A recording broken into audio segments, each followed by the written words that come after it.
Hey guys, welcome to the close. 2 hours left in the trading session this afternoon. What a day it's been. Back to the upside we go in a big way. Nicely positive right across the board. In fact, the market pushing towards day highs even as we speak. Let's have a look at where things stand right now. 2% kind of day for the Nasdaq, leading the way. 2.3 right now for the Nasdaq, 1.2 for the Dow, 1.5 for the S&P. So broad-based advance right across the board. Really, it's only this that's limiting an otherwise potentially bigger rally. 6.5% move to the downside for crude oil. Remember, it was more than 8% at one point if you joined us early on this morning. 1.5 now for Bitcoin, Ethereum.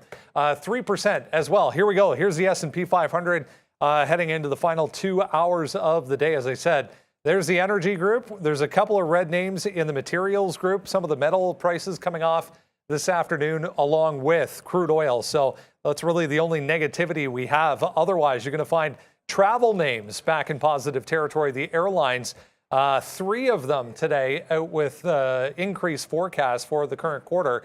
UAL, DAL, and AAL 7, 6.8, and 6.7, all in positive territory, lifting the rest of the travel group as well. Tech shares, basically the entire thing, the entire sector in positive territory. It's the semiconductor group that's leading. Software names also positive, hardware makers as well. Retail stocks seeing a nice bounce back day. RL, the laggard there to the downside. Everything else looking pretty good. Quick look at where the NASDAQ is at this point. Baidu lagging. We saw weakness return once again to Chinese names right across the board, including Alibaba, JD.com, Bilibili I saw as well. Not a great day for them, but they did bounce off that early morning low. I want to mention that one as well. Moderna still 2% to the downside today.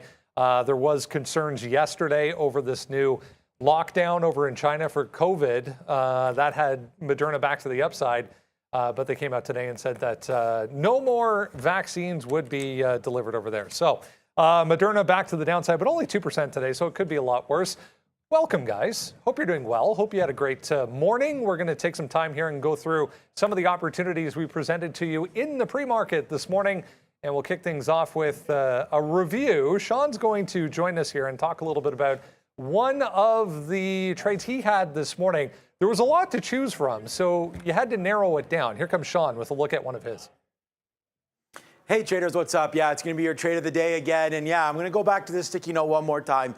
And we talk about this because it's really just about education. We're going to actually leave this up here because I don't have too much to show you otherwise. Look at Facebook down here. We could have chose, like Brendan mentioned, AAL took off. We have Apple, BABA, HYMC. Then we have Facebook on here. Look, seemed strong yesterday. So we talked about that. We were trading it. And this is part of what trading is all about, right? Is that you got to go from day to day, and I do keep the sticky notes and review them.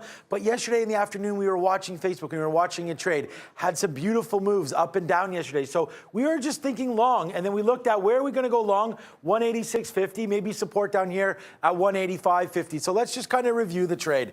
This is 186.50 right in here. Okay, so there's the bottom. And why did we pick this bottom? Again, we had a beautiful move to the upside here to 190 yesterday in the afternoon, came down, and then just kind of based out right here right at the close at that 186.50. So we kind of wanted to use that. We came in today with the NASDAQ up. So instantly, I was already thinking that this level shouldn't break here today. And you're going to see some sort of congestion over here. And I'm going to talk about that. Look, right away, we're getting into something. And the problem is that when we write down this sticky note, we're already sort of biased in one way, and that sort of hurt, and I'm getting better at this. So we take the long right away when it comes back in. Remember, look where Facebook went this morning, up to 191. This is after open. Fades all the way back down, makes this base again at 187, then we take the long break thinking, okay, it's time to go back to the upside here. So it breaks VWAP right here about 188.50, the 50 periods. So we're like, okay, let's go. But then as you can see, it only goes to about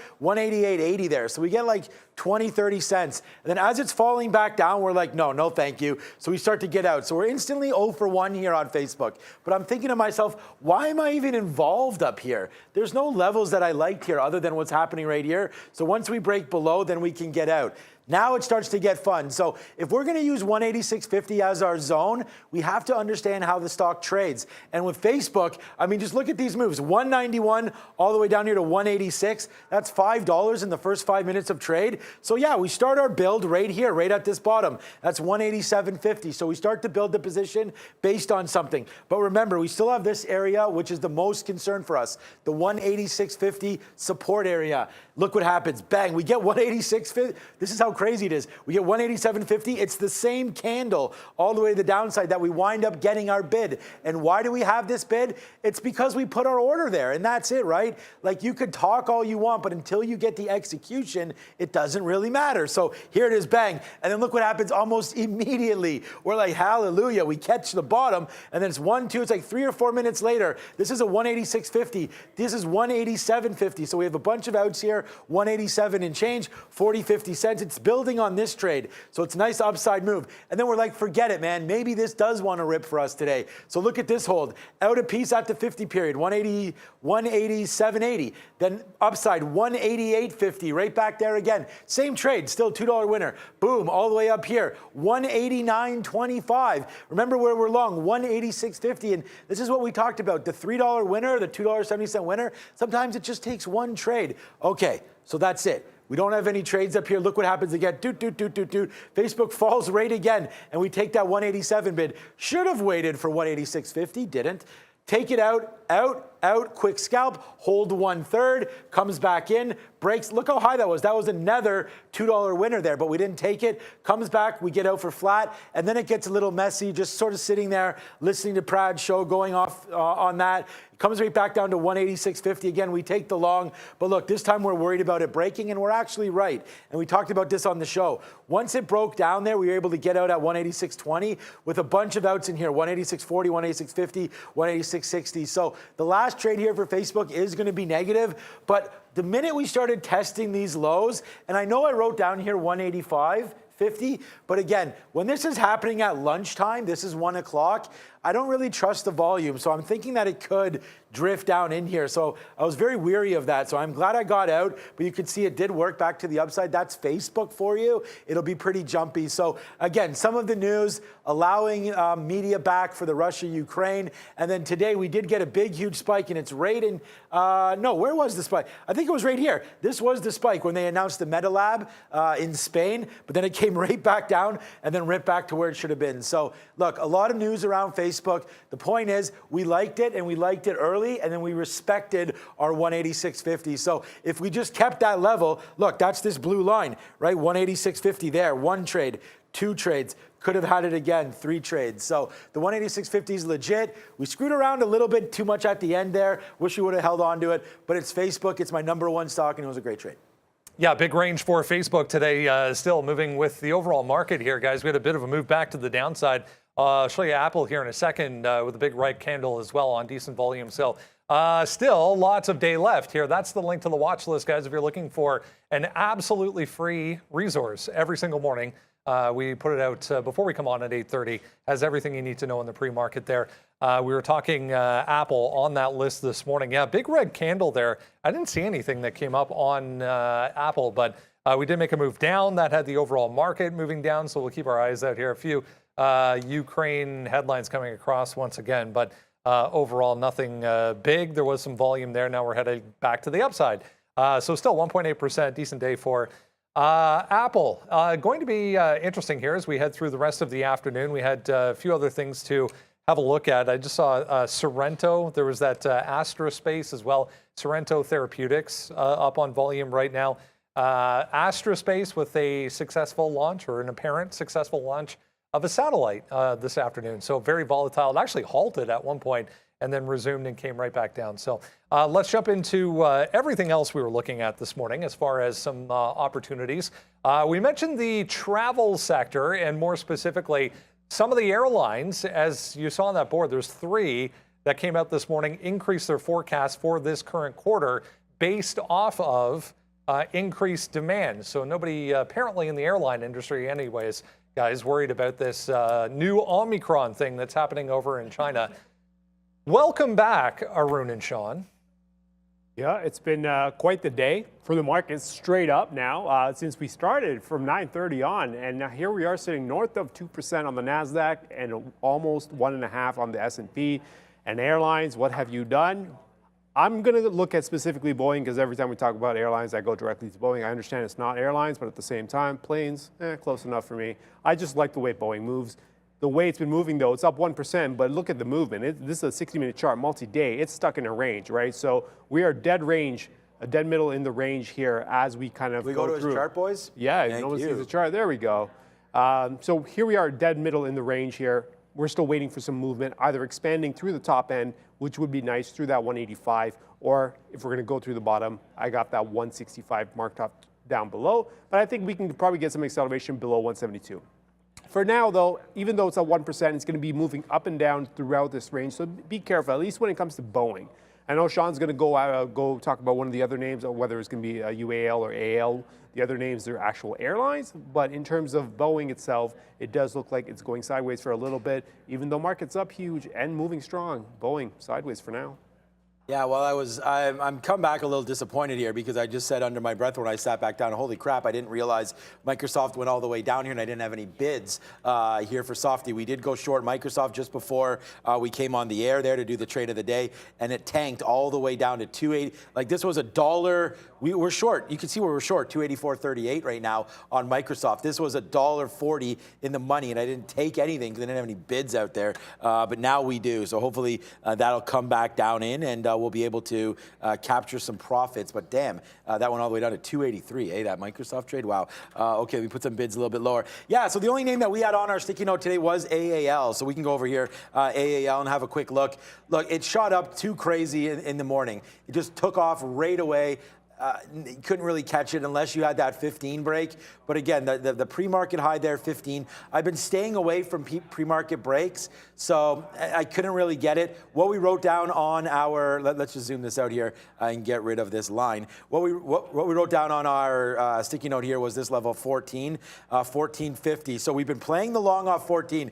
And congratulations, anybody that's been on that, man. We talked about that for a while, this long down here at 14 for days and days and days. It was 3 or 4 days it was on the sticky note this level. And then anyways, comes back in, and what I was sort of looking at was this area here, 1450, 1460, just to see if we dip down into that area, we'd want to go long on AAL, but we just haven't gotten that opportunity. It's been a fade all afternoon. You're still up that 7%, but again, you know, as COVID restrictions ease, as the price of oil come down, like you're seeing down 7%, well, it was down at 7 or 8%, now down 6. I don't know if you could see that right here. Oil down that, now down that 5.5%, was a lot lower, down to 96, was a lot lower than that even earlier on, where we made some lows down to $93. So in the morning, oil was tanking, and that would make sense why, of course, AAL started to move upside.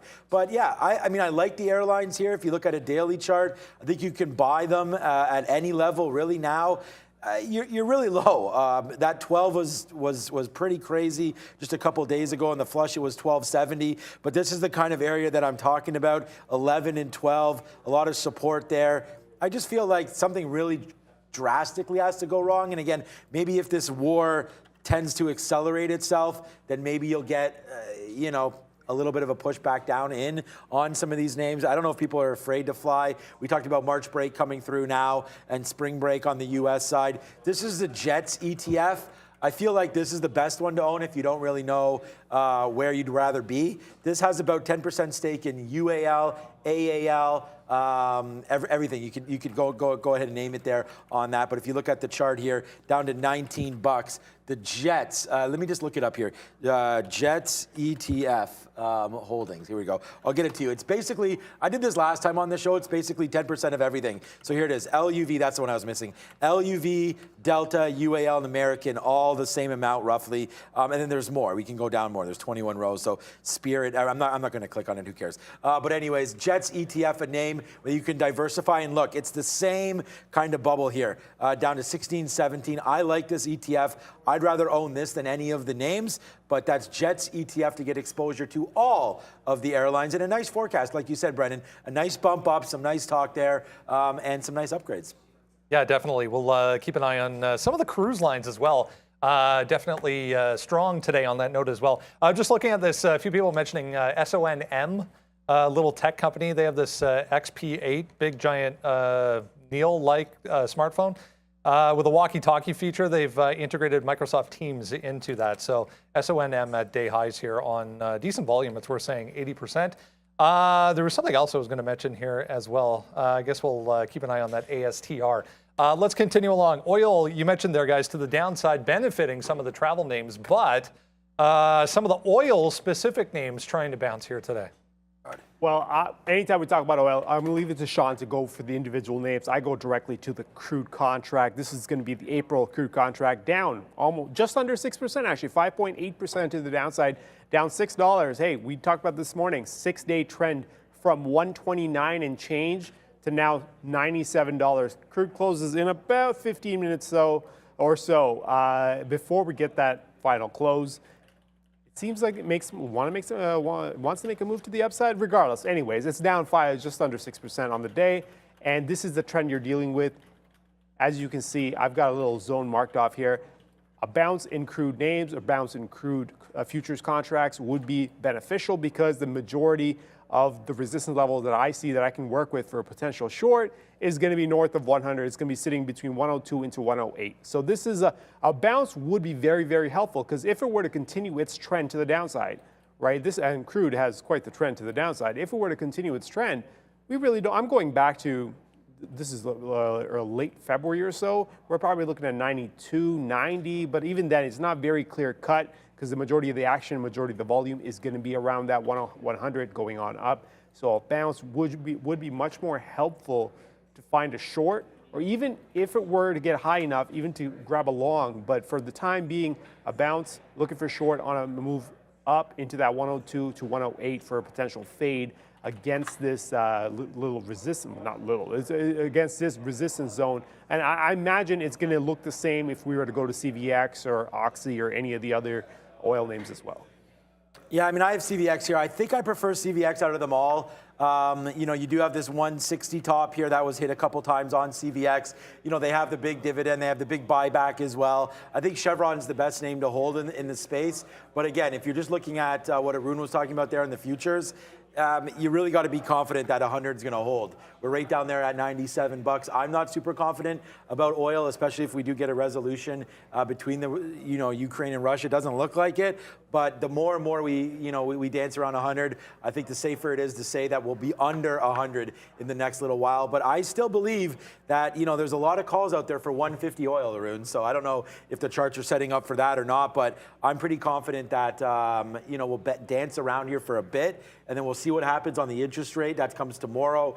And then if the inflation can get under control, then fine. But if not, I expect oil prices to go back up to the upside there. Maybe test that 130 again in the next couple of weeks. But it is going to be dependent on so many outside factors, Brendan. The war and then inflation. And then, really we're getting through winter. So summertime, how's the travel looking like for summertime travel? So there's a few variables to consider. Volatility going to remain, though, for the foreseeable future, it would appear anyways. This was what I was going to mention, guys. The CME Fed funds rate tool now at 96.3. So join us right now, but in 24 hours from now, and we'll have this interest rate decision for you. Again, it's going to be a quarter point according to this tool to the upside for the first time. There's Baba. We'll talk about Chinese names here coming up. But join us tomorrow, guys. I was going to mention the Fed decision tomorrow. Essentially now, we'll be talking about the rate hike, and we'll wait for the press conference and the Q&A coming up about 2:30 typically is when that starts. Yeah, let's talk Chinese names because Alibaba gave you a great opportunity this morning to catch along here back to the upside after yet again gapping to the downside after 1, 2, 3, potentially now 4 days in a row, guys. We're all the way back here to this 74 once again. A long, you say? Yeah, people were mocking the long, but we'll go. Yeah, look at this. Look at this softy trade. Bang, right there. $1.50 on this Microsoft trade as we're going to the downside right now, and we're busting lower and lower and lower on softy here. Here it is. Nice little move to 284.50 downside. Look at this. There goes Microsoft. Down, down, down. We're short, short, short, short, short. We like it. So I don't know. That was a little long. That was a mistake. We got out and back in right there. So that's why you have the red. That's the back in, out, the back in. Now to the short side. There goes. Wow, that touched 282.40 48 right there. Okay, we're short 284, so we've got $2 now in the money on that. And yeah, the BOBA trade, I can't believe it myself, Brendan and Arun, you just kind of mocked it there and talking about the long in Alibaba. But yeah, like wow. Remember when we took this out? I should have actually tweeted this out there because here's our long on Alibaba. And again, on the sticky note, and it looks like we're just going over some sticky note names here as we had Apple on there as well. But you know, $75, a move to the upside. We took that break in the pre-market. And again, it wasn't a huge position because I don't, you know, this is at 912 or whatever. No, 920 actually. So not bad. It wasn't bad. But we break through 75. We get 75.15, and then look where this rips to 76.22, and then we get out at 76.70. So that's $1.20 and then $1.80, and then we're done. Then it comes back in, and we test it again at that same level, 75 and change. This is where it gets real hairy, because this is when we're nervous. It comes back in, and then it comes right to the levels that we talked about. It's right here on our sticky note that we wanted to trade Alibaba off that 75 resistance. But the problem is that's right here. It broke, and it just kept on going down. So we had to sort of resist the temptation to get out, and we just used these lines back here. Where was the bottom in the pre-market, right? The bottom of the pre-market was 73.50. So I was like, you know what? If we take down 73, then let's just get out of Alibaba's way. Alibaba's been sick for a very long time. I mean, look at this move to the downside. The reason why we were looking long is I just thought this move was overdone. And if we had a rally back in the market, this is what we wanted. So here it is. It comes back in, and then the rest is going to be history because we take it. It doesn't take us out at 73, but this is our biggest position at 73.50, and then we just start to take it out on the way up, and then there it is, our last out finally at 78.73. And remember when we took this, we were like, I don't know if we want to take it or not, but then we zoomed. The reason why I put the order in, though, was because it was yesterday's mark. So right there, 78.75 was a top there yesterday in that move. So this was something that we were looking at. Where do we get out? If it fails here, maybe we retest back here. Unfortunately, fortunately for us, it made the move all the way back down. So we almost have a perfect out there. We let it settle. It was $6 in the money at one point, up here to $80. We take it out at 78.75, and then boom to the downside. And I'm not going to reload this right now, but Alibaba's is at a good level, $74. If it comes back in, maybe you do have a reload. I'm just cautious here that the market fades the rest of the afternoon, which is why we're short Microsoft. But I don't know, man. All these Chinese names, was really glad to get out by the skin of our teeth there for that $5 winner on Alibaba. Yeah, and that's the thing, right? You were looking on the long side, and I was trying to get the short early, but then I kind of gave up after he fell through. Remember, we were looking to work 76.5 short against the closing range of yesterday with an 80 stop. That was the initial play. Once I missed this 940, 935, 940 entry, and it went all the way to 73, I was like, leave it be. And then obviously it goes all the way back up, goes to 80. Sean catches the $5 winner, and then it comes right back down. BABA, though, if you were to put things in perspective, that move back up to 80 is still part of the downtrend, and it has not broken the trend. So BABA has a lot of space to the downside left if it wants to get going there. So definitely keep an eye on. And everybody, yes, I see you guys talking about hour going absolutely nuts. It halted at 395, opened now at 439 and still going strong. We're definitely looking at it. I'm sure Brendan will get the news when we do get that news available to us. So hour absolutely on fire right now, from $3 to $4.23 in not that long. Brendan? Yeah, just looking at that. Volatility halt for the time being. I'll check into Our Loop Incorporated. For the time being, let's talk about Apple. Down yesterday on this Chinese COVID scare and the effects on Foxconn. JP Morgan out this morning saying it won't affect Apple iPhone production specifically whatsoever. So a nice recovery here today for Apple.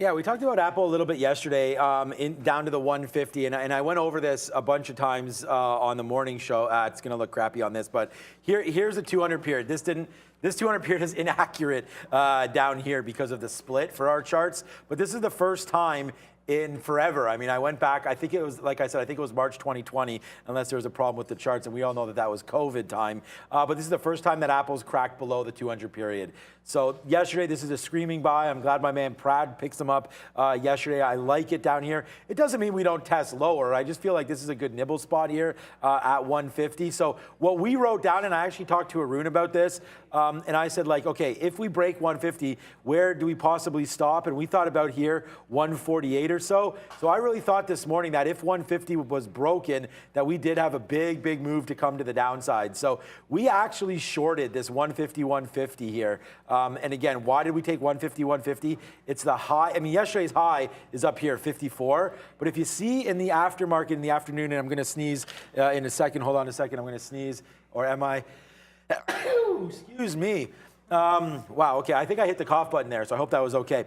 That 150, 150 was right there in the afternoon. So I was using that as the short. And as you can see, if we zoom this back in, that came through right away on the PPI number that happened. We got that 150, 150, then look, then we took some out at 20, then we took some out at 150, 80, so that's 70 cents. And then we took the last, this is not even the last piece, we took the last 25% out there, so we have 25% left, 150, 50, so that's $1 win. And then we break above, and then we get out. So we get out and actually reverse long here. So where's our out? Basically the same spot, 150, 150. We take the long, it goes to 152, it comes back in, and then we get out again. So we are positive on Apple here today, but by the skin of our teeth, we had the nice short, we cashed $1, then we messed around with the long, made on some, lost on some, and then Apple just took off to the upside. So I really do feel like this 150.50 is a great little spot there for Apple to keep reloading that long. So 150.50, we're going to look for a long here on Apple. But yeah, definitely Foxconn what today doesn't seem to be affecting it as much as it did yesterday, guys. Well, let's put things in perspective for Apple. We were looking at that 150, but at the same time, any sort of bounce is going to be limited. If you look at my chart, this is a daily chart, right? You look at Apple, where was the previous support levels where it's really been stalling out? It seems to be around that 155 to 160, right? So the fact that we're below it, in front of a round number, any sort of bounces into that number that hesitate, into that 155 area going up to 160 that hesitate, you got to look for potential fades. But again, today's been a strong, strong day, so maybe not today, but definitely keep an eye out for any sort of moves up into that 155 to 160 for a potential fade in future days. But this is the daily chart you're dealing with for the time being. Keep in mind, though, that 150, big round number, decent support below it, we could also just leak through, come right back, take out the 160, and then get going to the upside. So a couple options there, but definitely an area to watch this 155 through 160. Still watching this hour, guys. Keep in mind, this thing is teeny tiny. I don't even see a free float on this. The total outstanding shares, 34 million on hour. So heads up on that. $105 million market cap. They're an e-commerce company. It looks like they have an Amazon tie or an Amazon store possibly. Might just be a float thing on that. So I'll keep looking. AMC, obviously, everyone very excited this morning, to say the least, about AMC investing in HYMC, 22% stake in that company, which has essentially one gold mine to its name, but it was more a play on the symbol, it would appear, but no love for either today yet. Yeah, so I know Arun's opinion on this, so I'll take it from here. HYMC today, yeah, look, I mean, we had it early, and I thought this was going to be a runner. We've talked about this. We've seen AMC. We've seen the Ape Gang go crazy. There we go. We'll hit that for you guys as well. And I just thought that there was a chance this stock could go. So we made it as simple as we possibly could here. We went long in the middle, 270 there, right? So once 270 came through, we hit that. We're long at 265. No reason why. It's just we've seen it touch $3. It came back in. It bounced off VWAP. We just took the long in the middle here. We were able to get out of half of this trade right here at 80. So we take about 14, 15 cents while the high was $3. We were waiting for that $3 break. It didn't happen. So we didn't push long. We stayed there. We stayed on our trade. Then I was like, you know what, guys? We still have half of this trade. Let's put on some more right down here. It came into a level that we thought might hold. The only level on the way up was this 220. So we got long at 225, all right? And then the only level that I could see was a $2 break to the downside. So we got out. So yeah, it is a negative trade today. We'll flush ourselves down the toilet for HYMC as it comes all the way back down. But I'm pretty happy that we got out because honestly, other than the pre-market, there's been no salvation for this name. Unless you're somehow to get long 170 and got it out at 190 there, everything else has pretty much been to the downside. But this is what I'm doing right now with Harmony. So let's just see, sorry, Highcroft. Did I call it Harmony before? Highcroft, Harmony is another one. But there you go, 153. We've touched down here before. I don't know if this is real, but either way, it only goes to 150, which would be my stop anyways. So we're gonna see. Maybe there's some volume coming through here. That's a wick off bottom right there. A big candle to the downside with volume with the wick. So we'll average back in. We'll get some 152s if we can. But for right now, we'll hold Highcroft Mining and wonder to ourselves, why in the world did AMC do this? Now, I don't know. Like maybe Brendan has the story. I don't know if Adam Aaron went on and talked about why they made this move, but AMC with 22% of a gold company with one mine, not really sure what's up with that. And as you can see here, AMC shareholders today, same kind of play, man. Real excited early, thinking something's coming, and then rug pull all the way to the downside, making new lows of 1320 again. Like we were wondering about that 1350 area. That's a level of support for me, but AMC kind of doing nothing here. And yeah, just a big move up and down. We're going to go long. First of all, Microsoft is now $2 in the money as that continues to make new bottoms here. But yeah, we're going to hold out for Highcroft Mining. And Arun, if I lose at 150, I lose at 150. That's going to be the out. It's about as simple as it can be. For me, it's worth 5 cents, worth of a risk. To the downside, we're taking Highcroft Mining long off that bottom wick there, Brendan. Yeah, a little bit of volume coming back in. Just noticing there for HYMC. This was an opinion piece, guys, that was out from Reuters about lunchtime.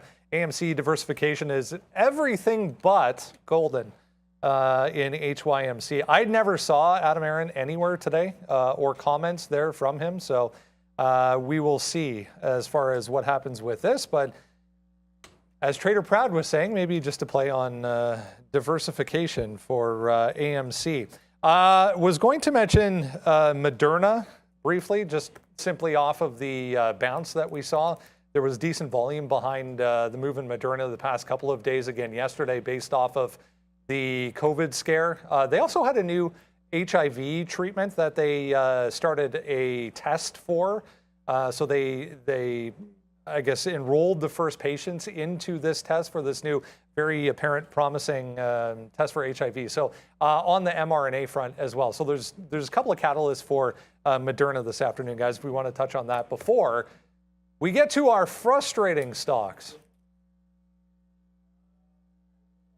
Today? No, neither did I, but I'll take a quick look at the range here. We'll take a quick look. What about hour, man? Hour down to 430 right now. It was just at 5. I know, it's taking the All right, woodshed here. back to Moderna. If you look at the daily on Moderna, it makes sense why it would fall off. Look at it. It got as high as, what is this? About 165, 160 yesterday, 165 to 170-ish yesterday. And that's still within this little cluster going back all the way to early February. So if you were to put 180 as the high, that's your breakout point. So anything going into the zone that gives you a reason to fade or short, there's your short, right? I haven't been looking at Moderna. I also don't like trading Moderna. It's one of those names where I've always struggled with trying to figure out the mechanics and how it moves. So I kind of just let it be. So it would have never been on my radar anyways, but a chart setup, forget the stock itself, but a chart setup that looks like this, running into resistance, as long as it gives you a reason to do it and the risk makes sense, 180 stop, against that makes perfect sense for a potential short. So even now, though, you look for the extension, 120. If it takes out 120 and change, you got another leg down, right? And you would have been priced in at 160. So decent little opportunity to short on Moderna based on the pop that we got in the last little bit. Yesterday and then coming in today, we sold off, right? But this is the type of setup that you're looking for. Forget the name of the stock, but this is the type of setup you want when you're trying to fade something. A decent amount of resistance on the daily. All right, let's go to frustrating stock of the day. And you know, the problem is that this stuff happens too fast and it's too crazy in the morning time. But I mean, look at this stock right here. Can we talk about anything more frustrating than this level? Whoops, right there. So this 756, we talked about it today that if we wanted to go short, we wanted to take this 755.80, whatever that bottom break was. We talked about this on the show this morning, right? And Tesla, I said we don't really want to touch this unless we get to 800, which would be a short, or bust it through the long, whatever the futures are doing there, or it comes back down here and we retest. And this one, we would have wanted the long as well. So there it is. This is just embarrassing to me. Not embarrassing. I mean, FYI, we were catching falling knives here on BABA, which gave us a $6 winner. We were catching falling knives on Facebook, which is my number one stock. So, there's lots of opportunity here. But again, this is frustrating to me because Tesla almost to the knot hits that 755.80. It hits 756.40.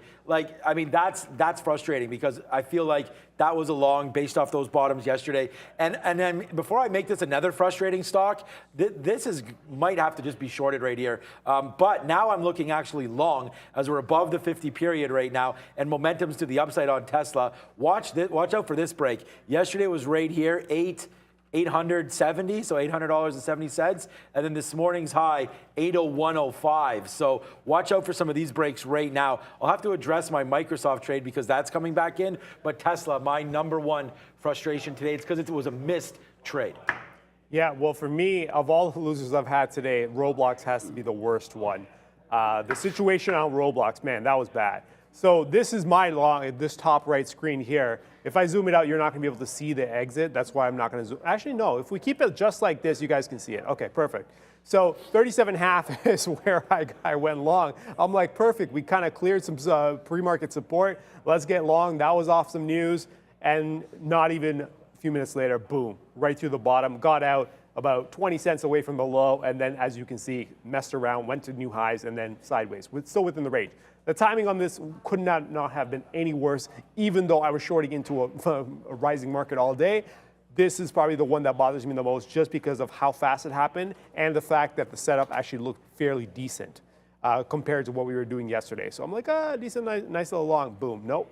And then back and forth, and here we are back inside the range. That one really bugs me a little bit. Just reading about this hour here, guys. 1.5 million float on hour, so it looks like just a squeeze. I'll add to the frustrating list today. I'll talk a little bit about Mullen here, guys. Everyone's favorite EV maker, MULN. If you look at the daily chart, first off, this is a weak stock. This is not a symbol of strength if you go out to a daily chart. So I've been leaning on the short side based off of what the daily looks like. I mentioned this morning 180, and then there's like 195 to 2 is an area, it would appear. More frustrating because of FOMO. Chased this a bit off of the open, so I had to be super patient all the way up to 195. Finally gives you an out, but it did take most of the day to give you an out. Now not really doing anything, but back and forth we go for MULN, guys. So KAVL was another little one that was going crazy all day long. So still on volume back to the upside here this afternoon. I was going to say this morning for some reason. Tesla as well, trying to find a bottom here, it would appear. To steal a line from one of our viewers, an hour only took a half hour. So we should rename the stock to half hour because there's the bump up here. It really started to get going literally a half hour ago, like 2 o'clock, the volume started to come in. It's now 2:30, and you can see we're now halted to the downside. And I just want to come over here to let you guys know it's tapping at 388. So what that means is theoretical auction price. So you're going to see, actually, this is a good opportunity to show you this. It should be in here somewhere. Where is it? Go sort by market time.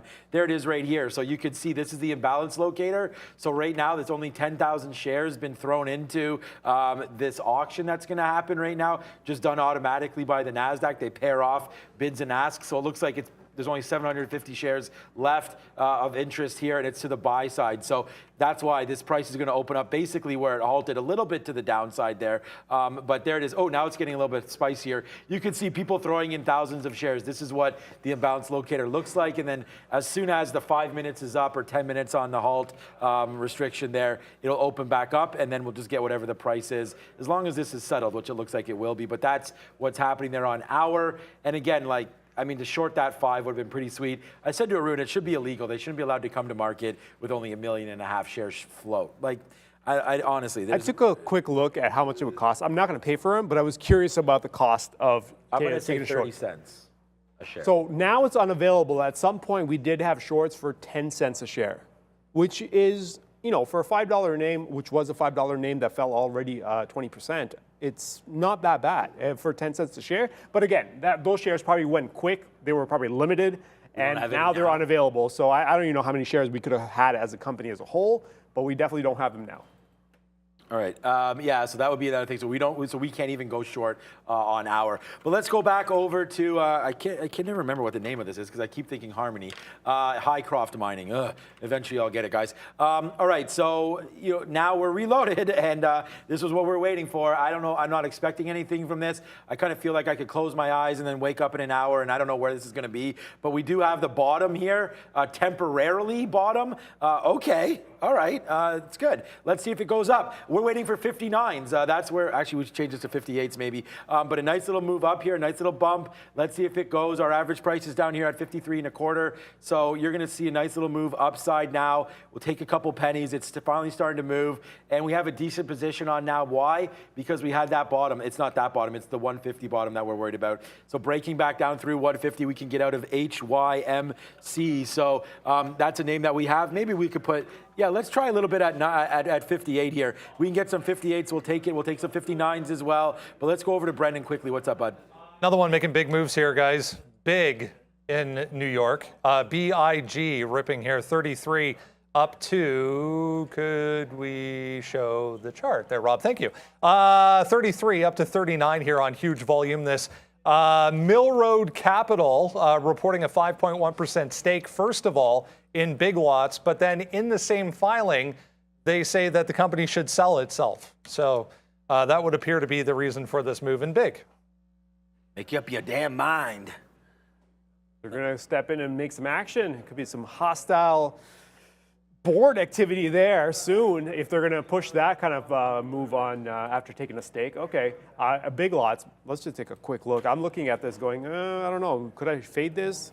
It's one of those things. Here we go. I know. What's that? Go ahead. No, just go ahead. No, I got to pull up the charts though. Okay. I was going to say, there goes HYMC. It just took out 60, but it stopped at 60. That's what I was like, here we go. Took out 60, but stopped. So you're going to watch out for HYMC right now. We are long 53. We talked about that. It's up to 59. It's a decent position. It's literally...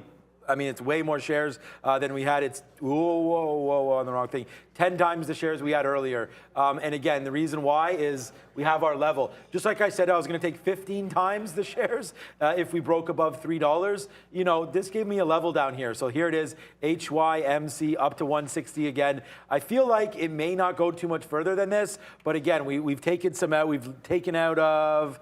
30%, 20% of this trade. So I do want to get some more out here if it comes to 62 or 63. But there we go. Your chart is now loaded for BIG. Yeah, I'm starting to think that maybe a fade is in play here. Look at what we're dealing with. This is a 60-minute chart going back to early February here.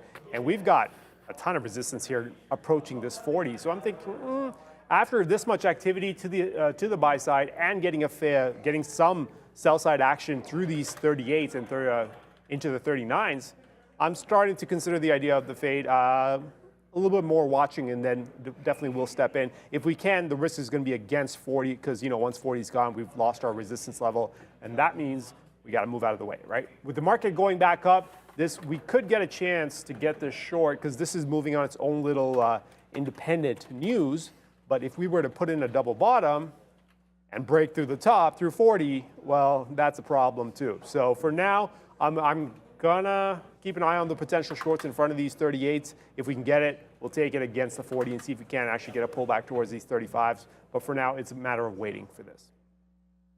I'm putting some more offers here on HYMC as well at 59 to see if we can get some out here. So just so you guys know, that's what we're doing.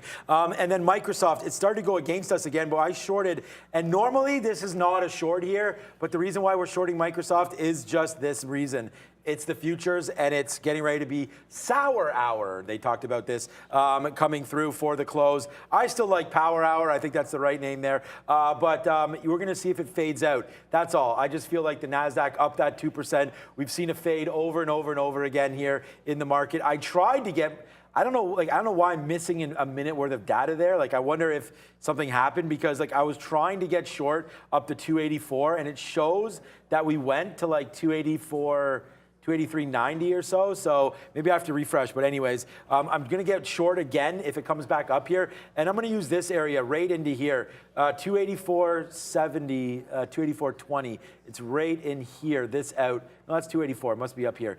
284.25. We're going to get out. I don't know. I have to look at Microsoft again, but 284.25 is where we're going to get out. I'm just going to play that up to the quarters. We'll see if it comes back in here, though. And again, this is not.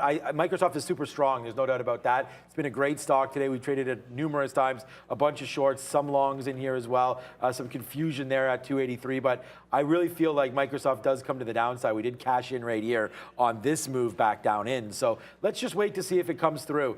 You know, if the futures fail here, fine. But we just had this down to 282.50 off of this short, 284.50. So we did have $2 in the money. We did capture right there $1.70. So let's see if Microsoft gets a little spicy to the bottom side one more time. And it looks like we did a decent job, so we'll floss off a little bit. But we're only out of 25% of HYMC. So this could still come back down. But at least we got some out when we took out the 50 period, and we got some out at 59 was our best out. So some 58s, some 59s, and another 59. So, hey, so far so good on HYMC, but I was expecting a little bit more of a bump. Don't be surprised if this takes down 150. So get your stop orders ready to rock and roll for that one. Yep, for sure. Stop orders for individual names. We also got to prepare. The futures are ripping here. Yeah, they are. They're going 30. Once they get north of 40, we can start looking at them. We also have to prepare for Fed tomorrow, right? Big day, big. Everyone's been waiting for this. Not necessarily just the announcement, because everyone's baking in a quarter-point move. It's going to be a matter of what happens after that. What happens with the Q&A, and what happens with the rate of pace. What's the pace of the increases, right? That's what everyone wants to know. Because odds are, Fed, for the first increase, if the Fed comes in and surprises people, that's not going to go well. So I think most likely, as Brendan mentioned off the top, it's extremely, 98% I think it was, expected for a quarter point increase. So everyone's just factoring that in. It's going to be everything else that people care about at this point. So in that, we can trade a few things. Be prepared, right? Futures markets are going to go absolutely nuts in both directions because different components of the futures are going to react differently to these increases or these changes, right? So financials are going to move different from, say, energy names or other parts of the index. So it gets a little difficult to trade the actual index as a whole as it's being pulled apart in different directions by the individual names. So why not just go directly to the sector that you want to play? You can play financials, you can play BAC, Citigroup, individual names. You can play the sector as a whole through the ETF. I believe XLF is the ETF. And then you can go to gold. Gold also reacts well to Fed announcements. Or you can go to the 20-year treasuries here through TLT.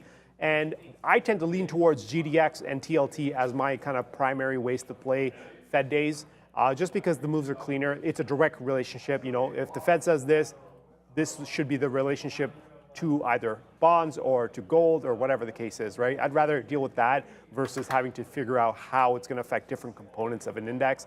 So TLT, based on the daily, has given you, not daily, but like based on the multi-day off the 60-minute, has given you some decent levels to mark off. These levels may come into play, may not come into play, but at least mark them off so you can work with them tomorrow. Looks like we just put in a brand new low of this little downtrend here from the 8th or so, south of 131.50. Great. Let's figure out where the support resistance levels are up top. Can I use 133.50? No, because there's some action here. So why not just use 135.50? I'd rather move it up away from a half point to 136. Keep that in play. And then if we are trading, let's just say into the 130s, then you can probably use 132.50, 133 as a marker as well tomorrow. But definitely start drawing up some levels to work with on these treasuries, these ETFs, GDX or TLT, whatever you want to trade, however you want to trade the Fed, if you want to trade the Fed. If you have never traded the Fed and this is the first time you're dealing with this much of a change, because every other Fed announcement has not been a change. It's just been an update in policy or messaging. For this one, it's going to be a little different because we haven't seen this in a while, or it's been a few years. 2018 was the last time. There you go. It's been a few years since we got a lot of actual change to the rate. So this one's going to be a little different. Reactions are going to be a little different. So just be prepared. Drop some levels. Go to gold. Go to TLT. Go to financials. Wherever you want to play figure it out, draw out the landscape, and then let the market come out and tell you which direction it wants to go, and then go with it. So just from your experience there, I don't know if you mentioned, do you just still, you're playing off the levels? Like, are you a guy that will jump in once that rate is hit, or if it hits your levels, you don't really care what the situation is? It's a level thing for you, right? This is different. This is different. This is different, right? This is way different. You can't just, if just as soon as a number hits or as soon as it's released, to step right in is a very dangerous game, because keep in mind, you're going against algorithms, and I think Prad touched on this a little bit. You're not faster than the algorithms. Right. The algorithms can parse a statement much faster than you even can blink. So for us to actually see what's in front of us, the algorithms have already done their move. So it's already moved like 2 or 3 times by the time we actually see what's going on. And then you have the speak too, right? That's coming through. So At it's not just the number, it's also what Fed Chair Powell says. So yeah, good little review there. Thanks, Arun. It's too bad you won't be here tomorrow, but maybe we'll hit you up if there's anything exciting at that time. I'm sure you'll be on chat or whatever. But okay, so that's that. Look, we're almost getting out of our Microsoft trade. Like, we're averaging in here. It's not, it's not great. But again, we did empty out this short down here. So we're just trying to see if we can rinse and repeat that again. If it takes out this 284.70 level, which we're getting that was the level. It was 284.50 was what I was looking at up here. But here we go. There it is. Now we're out. Well, we're still in because we have too many shares, but we're still in the short. But there it is. Microsoft takes it out. So we'll flush ourselves down the toilet on that last piece of the Microsoft trade.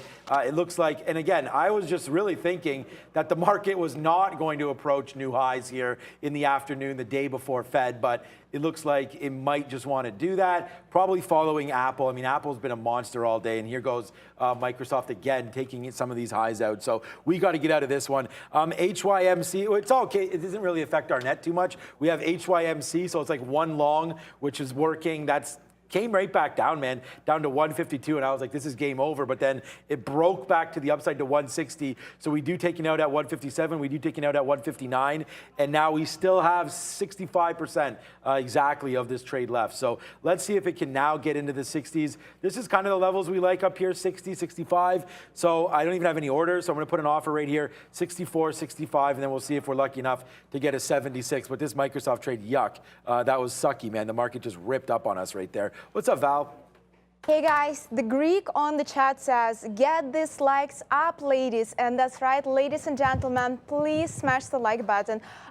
Just 9 minutes left until the start of Power Hour. It's a busy day so far, but again, your like is very important for the community and YouTube algorithm. Back to you guys. Before we come back to us, I think this came just in time because Joey P said something, and I'm very curious how this is going. He said he lost almost everything today, but he will give you his last $8 if you can just say the word Cajun. C-A-J-U-N. Cajun. Did you say that earlier on the show? Cajun? Cajun? Yesterday. Cajun. Cajun? Yeah, Cajun. No, I'm curious how she said it. I was curious how she said it. She says it perfectly fine. I don't know what that was about. I was just very curious. Brad being very defensive here. I mean, I would ban something if I saw it, but I don't really know what was going on there. I was watching some of the trades, but she can say Cajun perfectly fine. I'm not sure what this was about. Maybe we missed it. Maybe it was just for them, Prad and Valeria together only. Yeah. It's I'm sure she said it completely fine. Brendan, what's up?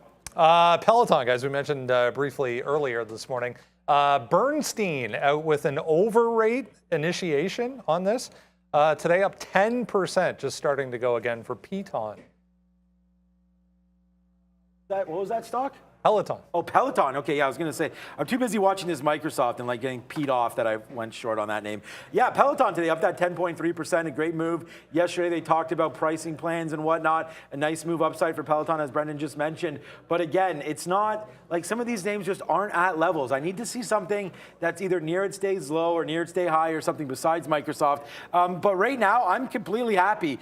We've made back pretty much everything now on HYMC on this one trade. So we're going to floss this back off. I mean, this is exactly what we're talking about. You got to wait for a level to develop. And there it is. Yes, sir. Spin it. There's our 65. Spin it again. Sean breaking everything, making money. Sorry about that. Sorry about that, Bull. right there. This is Ms. V. Thank you for that, straight from Russia right now.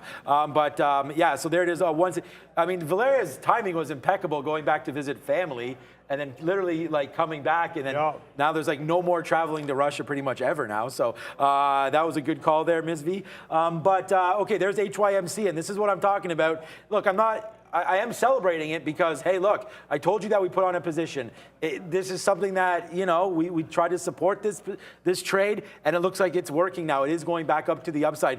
Oh, come on, Ford.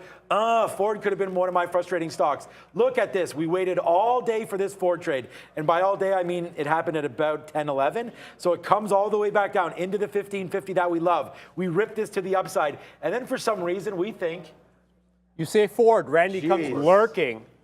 Randy, anywhere he is, he hears Ford. He comes running. I'm gonna have a heart attack from Randy, but there's Ford. Yeah, Ford up to the day's high right now, up to 16 and change right there. And yeah, we went short. We went short there. We went short. We were able to capture a little bit, but then we got blown out once it took out this 95, and it's been nothing but upside. I liked the short here.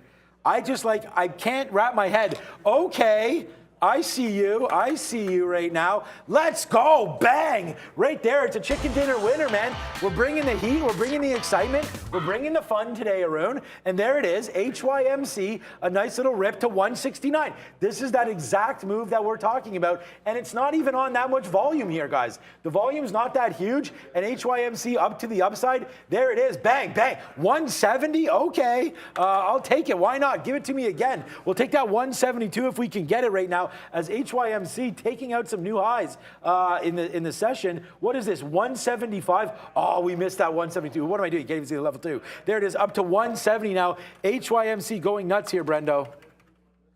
Ms. V, Brendo. Hey, Sean, just to continue that Cajun conversation, we've got a super chat from Joe. Thanks. She said it last week, and it was like an angel had spoke to me from heaven. That's all I needed to hear to keep my head up today. Oh, Joe, that's so sweet. Thank you so much. And that's true. I just memorized. I said Cajun, and it's Cajun. Thank you so much on improving my English skills. Now back to you guys. Regardless of how she says it like an angel. There you go. He came through. Joey P coming through after asking for that. And now $8 towards Valeria Starbucks Fund. Better than that. Pretty better than that. But I do like this. I do like the super chat.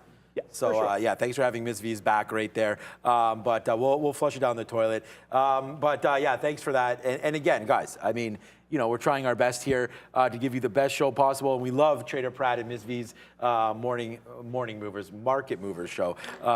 They're midday movers. Midday movers? We've had a bunch of different names there. What do you like?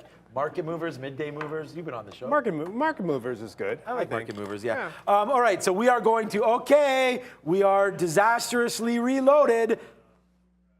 You're not reloaded. The reload and the bang not working there, Randy. Reload today. Look at Randy. Look how hard Randy's working right now. Look at this guy. Can we get a camera on Randy? We need either a camera on Randy or something. But he's just stone cold chilling right there. But no, we're just playing around. But the animation's not working, boys and girls. All right. So here it is. We put on some shares there on Ford. Now it's Ford. Again, Randy. Like this guy's in my head already. On Microsoft to the downside right now. I'm going to ring the register right here if we could do it. We are 35 cents now in the money on this short. We shorted it against the high of the day. And that's enough. So now we're out of 30% here to the downside. Yes, sir. Good trade here for me on Microsoft. Let's just see if we can retest that 50 period. That's 283.85 right there. Hopefully we can test that. But again, like because this is my problem, and share size doesn't really affect Arun that much, I've noticed, because you trade your plan, right? Mm-hmm. And I mean, for me, it does. Like when I put on a bigger position here, and you know, and then it goes in the money like 20 or 30 cents. It's like, I know I'm trying to wait for this, but it's like, I got to take some profit because I don't know. It's just, I don't have, and what Greg said was an interesting thing too, was that is hide your P&L. It's not even really about P&L. It's just like, I know I have shares on and I have to get out because like the trading that I've done is very scalp based. And it's like, regardless of if you have 1,000 or 100 shares or whatever you have on, I always feel like if it goes in the money for you pretty quick, especially when you don't have fees and stuff like that, it is worth taking a little bit. And just like right there, like we just took 25 cents pretty fast. Actually, more than that. 30 cents on one, 17 cents on the other. So yeah, 25-cent average, and then it just pops right back up. So yeah, sometimes it's about trusting your reads, but at the end of the day, I still am here to try to take some profit every once in a while. So that's Microsoft. Let's see if we can hold it to here. And honestly, my out is going to be right up here, man. 284.90 we're going to get out of Microsoft. So if that rips back up to the upside, we'll get out for the same amount that we took on the profit at least. But that's Microsoft trading, and I don't know, man. We'll have to watch out for that.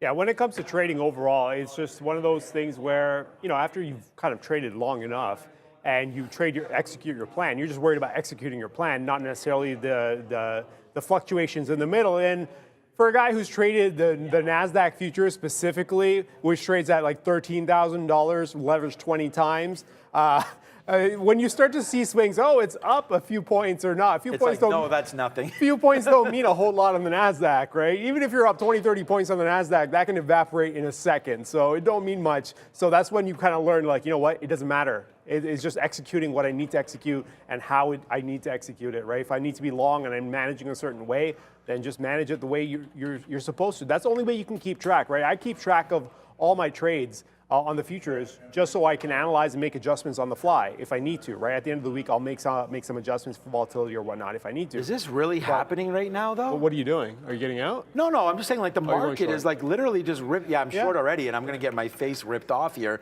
But wow, like I'm very, very surprised on this play. That's all. We took another short against that 285, and we're going to give it a little bit more room than that, but not much. The high of the day is this 285.25. So, I mean, does Microsoft want to take out the high of the day? I don't know, but we're going to see. I mean, futures high, NASDAQ. I actually haven't taken a look at the NASDAQ. NASDAQ's up 2.5%. Is it on its high? Yeah, almost. 13.4 is the high for the day. So we're about 30 points from putting in a high on the NASDAQ. This is NASDAQ futures, and you know, good strength here. Obviously, pretty much, this is an hourly chart. From 5 a.m., just like the S&P, has gone straight up in terms of movement, right? We really haven't hesitated much since we got going. Obviously, around the lunch session, it was a little drift to the downside, but then we kind of caught back up. Here we are taking another leg up into the final hour as we reach 3 o'clock Eastern time. Here we are sitting at 13,370 on the NASDAQ. What are we on the S&P? 42.39 on the S&P, 2.5% up on the NASDAQ, and we're sitting up pretty well. If you're looking at the hourly chart, you're like, damn, okay. Now we've got some resistance, yes, into the 400s, into the 450s, but at the same time, the way this market's been moving, it's been moving with some strength. One thing that does concern me, though, with this kind of strength, there has been opportunity for profit taking, but profit taking going into the end of the day of a strong day before Fed, that's something I got to watch out for, right? Is there going to be a rush of sell volume at the end of the day as people take profit and try to move out of the way and reposition, or not even reposition, but just get out of the way a little bit for the Fed tomorrow? So that's something you got to watch out for. It doesn't mean it's going to happen. Doesn't mean it happens every time. It's just something to be aware of. If there's a rush of sell volume coming in, then you definitely have to pay attention to that as a potential issue. But if not, hey, this market may be going towards 13,400 soon. S&P might be going towards 4250 soon. And if we get going, we can really get going to the upside. Damn, man. I thought it was going to fall there, man. We started getting out of some softy there, and I was like, let's hold the rest of this. Let's see how far we could fall down. It came right back in. We started getting out some at the 70s there, and then it just started to rip back up there, and I ripped out whatever hair I may have had in my head, which is not much. Oh, no, come on, softy. Like, I'm with you, man. Like, why are people staying long this market right now? It's great, man. I mean, I'm long. I'm a forever bull. What's up, Benny the Bull there? I got to figure out a different name for that. But, oh, no. Come on, softy. Do not do this as if you're going to go to the highs right now. Come on. My out is ripping through 30. So if we get higher than this, man, I got to get out. I might take some pressure off of this trade right now. What's up, Brendo? Barbecue season almost upon us. Just looking at Traeger grills. I don't see anything as far as news, guys, but big pop here for Cook, C-O-O-K in New York. That's Traeger trying to get back to the upside. That's Traeger. Those are those Traeger grills. Yeah. Which kind of grill are they? Pellet. Pellet grills? Yeah, the smokers. Wood pellet. Oh, gotcha. Wood pellets. Yeah, it's smokers. Yeah. Not the other kind of pellets there. Okay, so we'll take some out at 285, relieve some pressure. It's only 15 cents out of the money, but let's see if Microsoft wants to go, man. We do have our stop to get out right where we said at 30. If this wants to fade back in, great. Good for you, Microsoft. Hopefully it does, man. I'm honestly fed up with this name right now, but it's not even Microsoft. I love Microsoft. It's literally my favorite stock to trade. But right now, I'm a little frustrated the fact that this keeps on ticking higher and higher and higher, and we're not getting much love to the downside. But we're reloaded at 85. That's my trade right now. We did have a 61 plus an 85, give us an average price of 77 or something like that. So it's just hovering around flat. We've taken out some risk here as I'm starting to get upset. But those were all, I mean, I'm not upset, but those were all profit spots there, but there's only like 10 cents. Now I have to wait. Now we have to wait. Now it doesn't make any sense. If I actually think this market's going to go down, let's make some real money on this and see if we can get a 284 print. So that's what we're waiting for now on Microsoft until I change my mind, which will probably be like now. But we're going to wait for this little lower here. I mean, maybe if we get something, let's be realistic. If we get something in here in the 20s, I think that's not horrible. But ultimately, yeah, the target is going to be this 50 period. And then, I mean, why can't we come back to VWAP down here, 282 and change? I don't know. Let's hold out on Microsoft and just hope the futures participate with us. You're at the day's high now. We just wick topped that 1340 there, 13400, sorry. That was the day's high that Arun was talking about. We just wicked to there. So maybe the pressure's off and we can start to head a little southbound now. But Microsoft ain't no friend of mine right now. Just curious, what's your read on Microsoft? The reason for the short, what was it? Like it's just nearing the high and it's kind of stalling out? Is that what it is? Yeah, it's just really that it's at the high. I mean, everything's at the high of the day, to be honest with you. Yeah. I'm not really sure why. I mean, we have this level right here that we've bounced off of. Yeah. So I was kind of thinking like I'm looking for levels. And if the NASDAQ fails, I really think that at least I have a defined out here. You know, Yeah. so it's just, I don't know, man. And now that you're making me talk about this, I don't know if I like this so much. All right, let's move away from that. We'll just talk about something. something else. Another index name that was quite the mover today, Apple, big dog. If we're talking about Microsoft, we got to talk about the big dog, Apple. Apple up 2.5% on the day. And this is something that I think Sean was trading earlier. Tesla's going down? Like you short the wrong one again? There you go.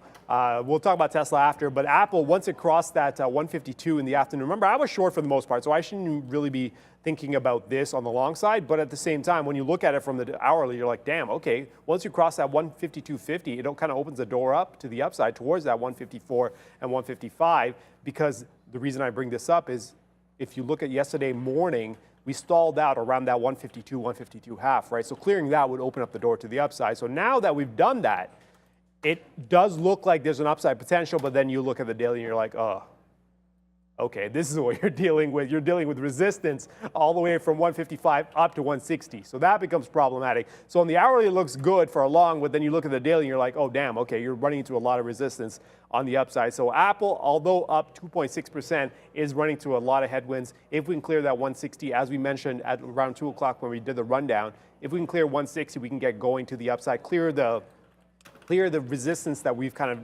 established now.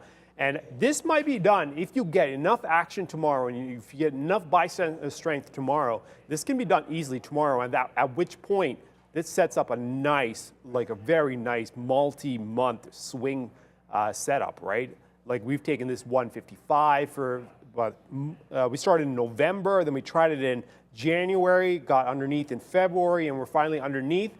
And if we get back above, it opens the door for a nice little long towards those highs. Maybe that 3 trillion could be in play, but we do need to clear that 160 first. This is the kind of setup you kind of wait for. You really got to wait for, and once you get in, you got to get in and just hold on for dear life, right? So, because the setup is there, it's solid, just wait for it. And that's all you can do. It's a great day today, but if we come out negative, we can just hit the resistance, fall right back down, and then there goes that read. All right. Shout out to whoever just said, Mike, yo, what's up, Mike Murphy there. Shout out to you for Ford. Yeah, come on. There goes Microsoft up to the high of the day. So we'll just go, oh my God, why did we short this name? I'm always long Microsoft, and then today we short it. And yeah, good for us on that one. Oh, I thought I had 105.50 there, but I have 105 flat. That's not good. I thought I put in a midpoint order, but we did not. Oh, come on. As if. Did that just happen to Microsoft right there? Look, it went up to the high, and then see, this is my problem. Now I feel like I got taken out at the high and want to get right back in there. I don't know. Do I want to do that or not? I don't know. Okay, one more try. We're going to try that one more time here, and if it goes back up, then we're just going to get out. That's 285.40, 285, not 284.41.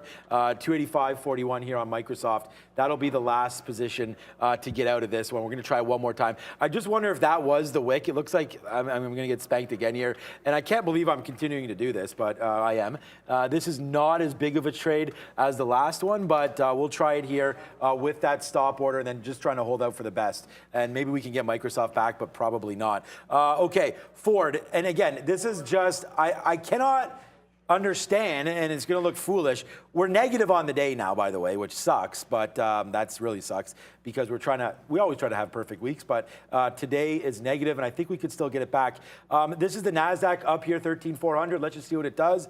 Very, very strange. And the funny thing is, I called, remember, I don't know, the market was obviously not great yesterday, but we called that there would be a rally into this Fed. So I did talk about that last week, as you guys will remember, but it doesn't really matter because it feels like I just want to go short now. And here we go. We're going to take short Ford if we can get 07s. I'm playing it off of that top wick at 16.12. I mean, I don't think we actually went up there on Ford, but again, if we didn't, that doesn't really matter. Now we didn't. So I'm going to use 16.10 then as my out. We didn't wick up there. So we're going to use 16.10 as our out here on Ford. We just tried to get 07s. We missed, but I'm going to use 16.10 as the out on Ford. And I just feel like, and again, normally if that was a real wick off top, then I'd be much more confident in using that as the top. But right now we'll hit Ford short. We'll see if we can get it back to at least 16 here, and then maybe into this area. Obviously, if the futures do fade out here, then that Microsoft, which I'm not even trying to look at on my other screen right now, Arun, because I see the futures are coming back in, and I don't want to see if my Microsoft trade's even in the money right now.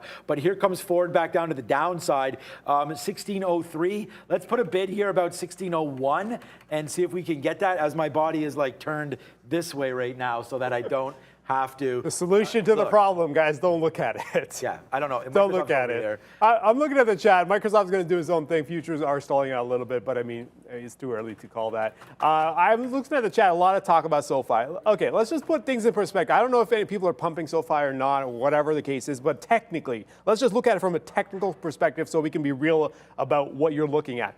Clear downtrend from November, pretty much from 24 down, which is a triple top area, by the way. And then we broke the support level, which was around that 1350 area, and then consolidated underneath it, and then broke down through 10. So at this point, the day we opened, which was on November the 30th, we opened at 11 bucks. We are down now at $8. For this trade to be along, you can play for value, whatever, but I'm going to look at it from the technical perspective of this. If you were going to play for a technical long, it has to be north of that opening price. It has to be above 11 bucks. We've stalled here at the very least on the way down, on this leg on the way down. We're sitting at 8 bucks. It can go up, but every time it goes up, it's going to find resistance. So you've got to get at least 11 cleared to be a technically sound long, right? And once you get 11 cleared, then you got to deal with this mess of volume that lasts from early 2021 pretty much until the beginning of this year, when we finally broke through. So 18 to 13 has to get cleared. And then once you clear that, you've got to deal with this double top or triple top up into the 28. So technically, this is not exactly the best of setups, but there could be a nice little launch pad here if we can actually get back above 11. If you get above 11, you broke the opening, the IPO price, not the opening price, but the opening price of the IPO day at 11 bucks. You clear that, you've kind of set some levels underneath around 8 even, but at the very least you need to get above 11 bucks to get going. And even then it's gonna be a rough road above, but at the very least technically sound. 11 bucks is an absolute minimum for a long. Until then, respect the trend. The trend is to the downside, so you've got to respect the direction the market has chosen for this specific stock. Don't fight it until it will come to a point where there's a value play. I don't know what the value play price is for SoFi, but at the time, for the time being, trend is to the downside, respect it. Oh, you're talking about, yeah, I was going to look at SoFi too, but you just hit that up, so that's a good one. Yeah, what a crazy day SoFi was yesterday. So we are reloaded now. We do have our forward short, it's 16.0650 because we got some 07s and some 05s, and we got more at 07 than at 05, so that's that. And I thought I was getting 06s, and instead I got 05s. I did take a piece out of Microsoft down there at 95.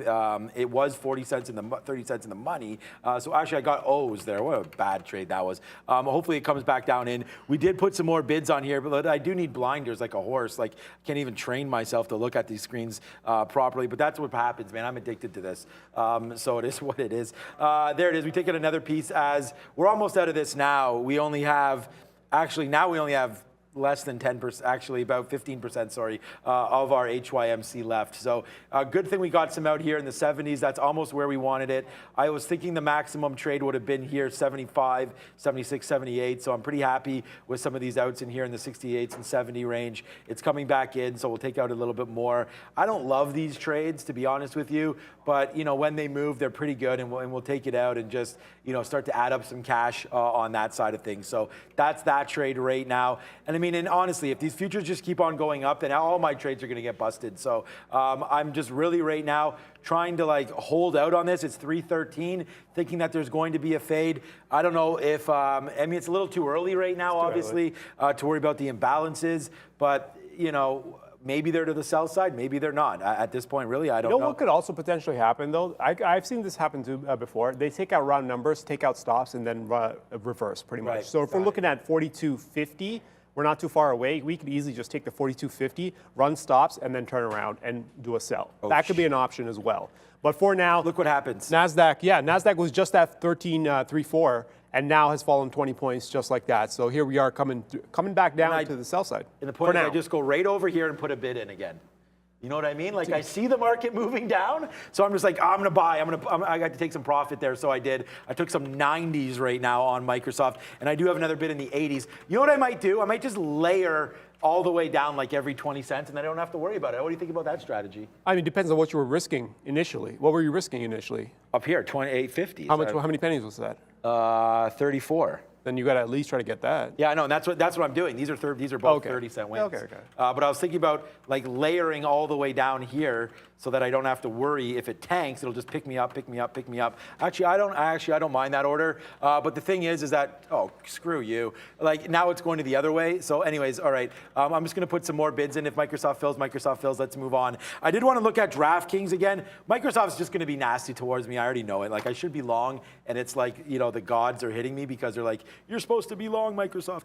I like this short. If there's going to be any name that I like short right now that's up like this, I mean, I think there's a lot of power there behind SoFi, so I'm not sure I like that name. But at DraftKings, to me, I can't really wrap my head around how this is going to be a profitable stock at any point. So, I mean, I don't know. You guys can send me an article if you want, but like, there's so much competition here. And I know, like, we're not trying to make macro decisions at all. I'm trying to make it as micro as I can be. Like, literally 10 minutes would be fine if the stock moves for me. But again, it's just this name continues to get beat down. This is something that I'm looking at here. It was a beautiful move off these bottoms, but like, we went down. Remember in the morning we were talking about shorting this name, and we should have when it was ripping up here, and that's sort of what's leading me to now believe that this move can happen one more time. Of course, it's going to need the futures to not take out day's high again. Arun, why am I not long again? But you know, if DraftKings comes back up, there is this fail spot, so we'll make this out. It's up here, 1620. Yesterday's high, I believe, is right here off the open, and look, again, faded all day. So that's 1630. So if you're going to look at DraftKings, you do have 1630 there. The high of the day today, that's 1620-ish, and we're just coming up to it again. So I think it's a decent short to start right here. But look, my read on this market right now, and there goes Microsoft to the upside. So it's not going to turn out to be that bad because we actually took some winners. But there it is, man. Microsoft taking it out to the upside. And there she goes, man. Just this market is upside down. I'm going to lose every dime. Like, if you're going to be short, like what happened to you in the morning, if I'm going to be short a stock and the market rips up, I can't win on that. So that's that. There goes Microsoft. See you later. Upside on Softy. Yep. Okay, now that we've done, are you done with Soft? No, you went long on Soft.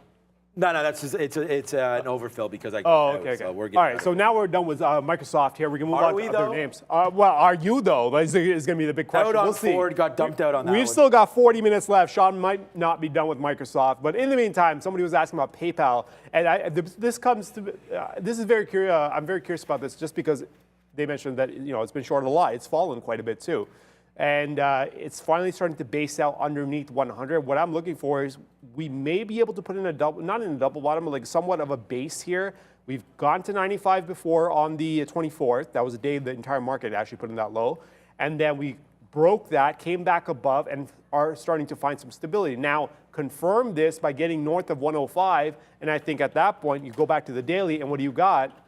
Oh, you guys can't even see the chart. Let me move this chart up here. It's because of the bottom banner. There you guys go. So yeah, nice little base here around that 95. We get north of 105, we can open up the door for a nice solid base that we can actually work with to the upside. So if that's the case, this downtrend could have a nice little bounce. Given what we're basing underneath 95, just get the confirmation. At that point, we might actually get that move to the upside. And I think once you get that going, hey, there's some space here towards that 150. Why not, right? But we need that solid setup first, because it's fallen from, what, $300? Damn.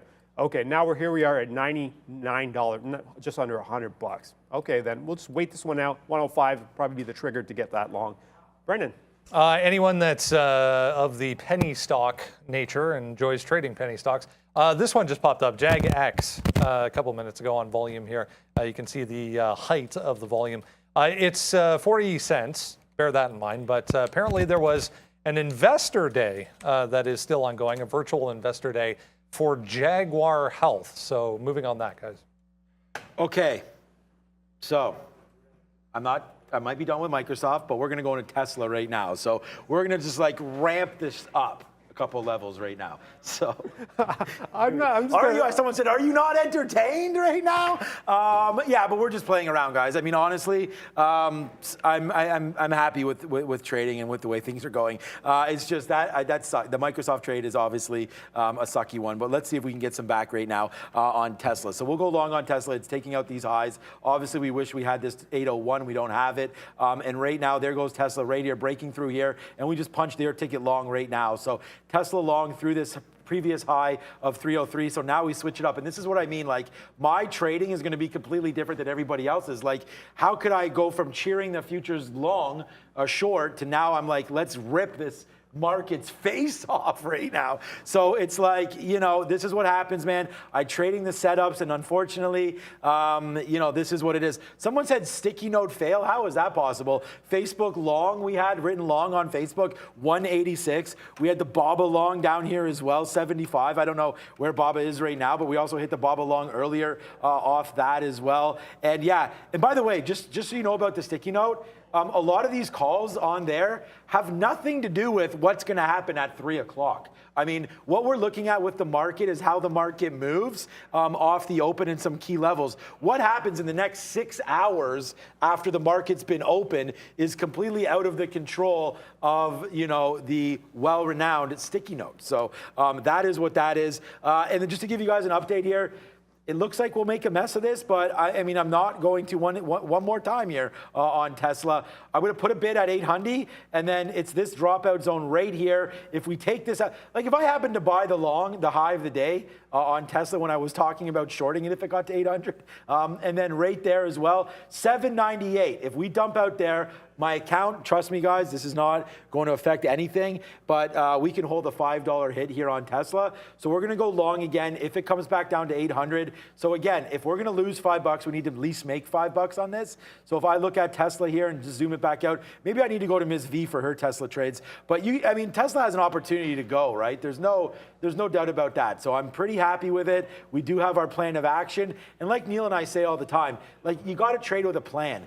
And honestly, like Tesla, you tell me it can't get up here to 810 right here. Like, I'm pretty sure it can get there. Let's see if it does that. But again, we do have that 798. And $5 worth of a hit on Tesla, well worth it for me. So here it is. We'll see if it can go. But there's the VWAP. Sorry, that's VWAP down here. That's the 50 period, and there's 798. So we'll see about getting longer on Tesla. But 798 is the drop spot, which I have a feeling will probably hit. Yeah, are you not entertained? I am. I'm watching Sean trade here right now because I'm not doing anything. I've got nothing going on. Futures north of 42.50 didn't give me any reason to go long. We still got that 42.65. Let me actually give you guys the chart so you guys can see what I'm looking at here. 42. Here we go. So I've got that 42.65 marked off. Maybe there's the short. With this strength, absolutely not. Right? Not yet. Anyways, there's still 10, 12 points or so before this goes. But at the same time, there's no reason to go for the short, especially with this strength. There's a lot of buying happening, especially as we run into that 3:30 time frame into the final half hour. 3:50, expect the imbalances to come out.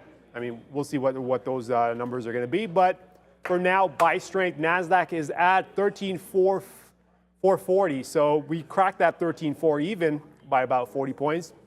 I still worry about, though, that 50, right? For me, when we get to 50 this late, this big round number this late, and anyone who wants to make a final push to kind of, whether it's shorts or not, to get stops, get moved out of the way before we actually run and sell, that's the only thing that I'm watching out for.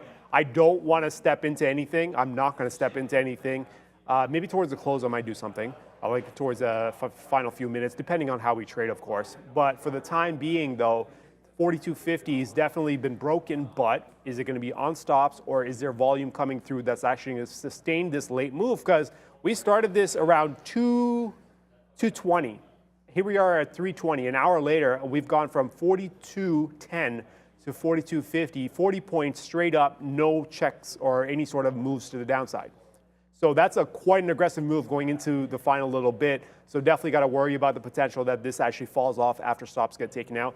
Doesn't mean it's a short. It just means that's something to watch, just in case. Just in case. Doesn't mean it has to happen either, but you just got to be prepared for in that event, in the event that happens, that you know what's happening, right? At least prepare yourself.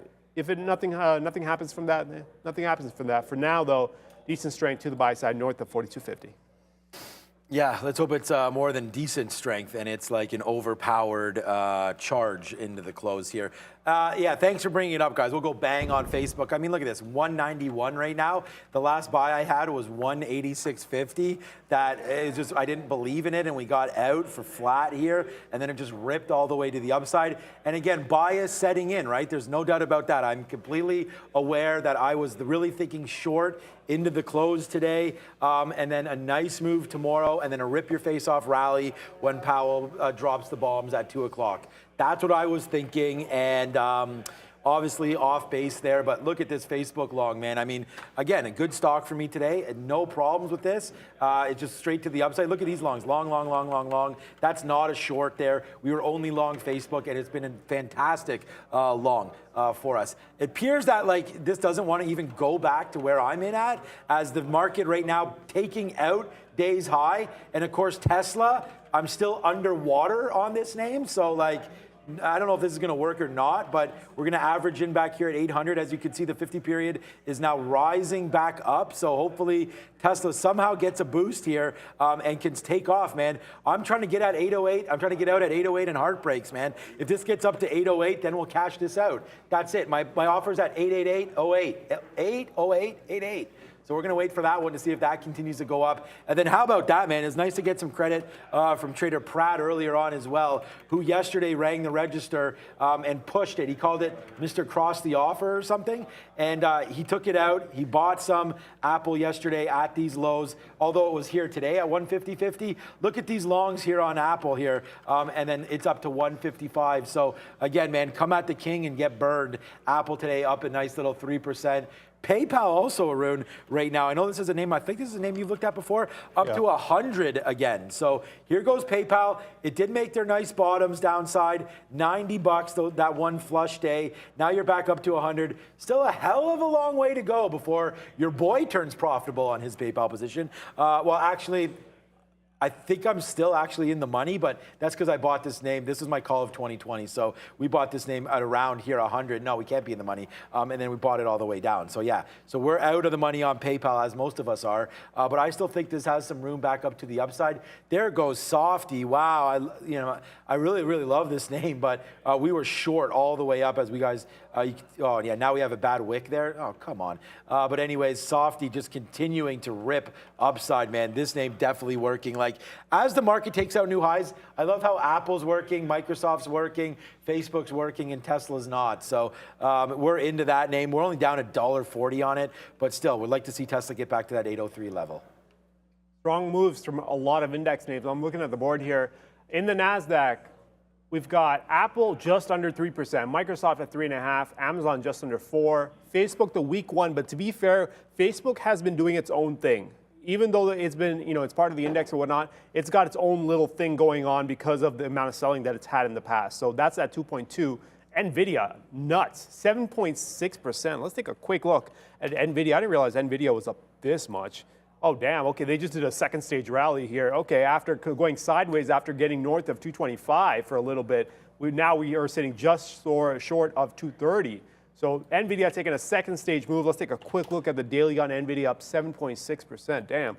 Okay, so nice little bounce off that 210, 212 area, I guess, 213, 214 into that 210. Nice little quadruple bot, whatever you want to call it. Anyways, it's a downtrend into a support base. So you got that as your support base, and then you've got, well, I would argue, this as your downtrend, and that's, you're going to get bounces anytime you get to this point. But of course, the big one is going to be what happens when we clear this is going to be 250, right? What happens when we clear 250? That's going to be an important thing, and that is only 20 bucks away. Given what we've seen, what Nvidia can do in a day, I think that's going to be interesting to watch. So Nvidia up 7.5%, and then you've got Tesla up 4.5%.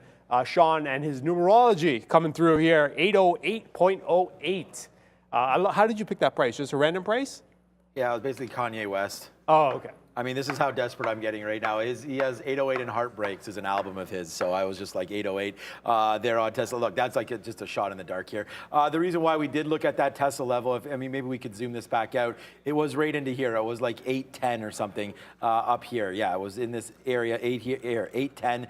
This bottom was 814, and then right into here was 806, 807. So I thought we could take this level out and just come into the middle here somewhere, which is 808. So really, that's kind of what we're looking at there, but nothing. It doesn't look like it's going to work, man. We're coming back in on Tesla as the market comes in here. It looks like Tesla, if anything, is probably a short through the 798. So we'll see if that cracks, but that's where we're looking for. And we are looking to bid out some more here. $800.25 or so, which is where this 50 period is. We'll take a long into that and then just see if it holds out. Maybe we get a long and then this is just one average in, so we'll take that break. It did go in the money for us, an amazing 80 cents, but other than that, we've been holding this against us, and we just missed a long again down here. So $800.25, we'll see if we can grab that. But I'm not trying to play around. I'm trying to make some money here. So hopefully it comes back to the downside. We get loaded up, and then we can go.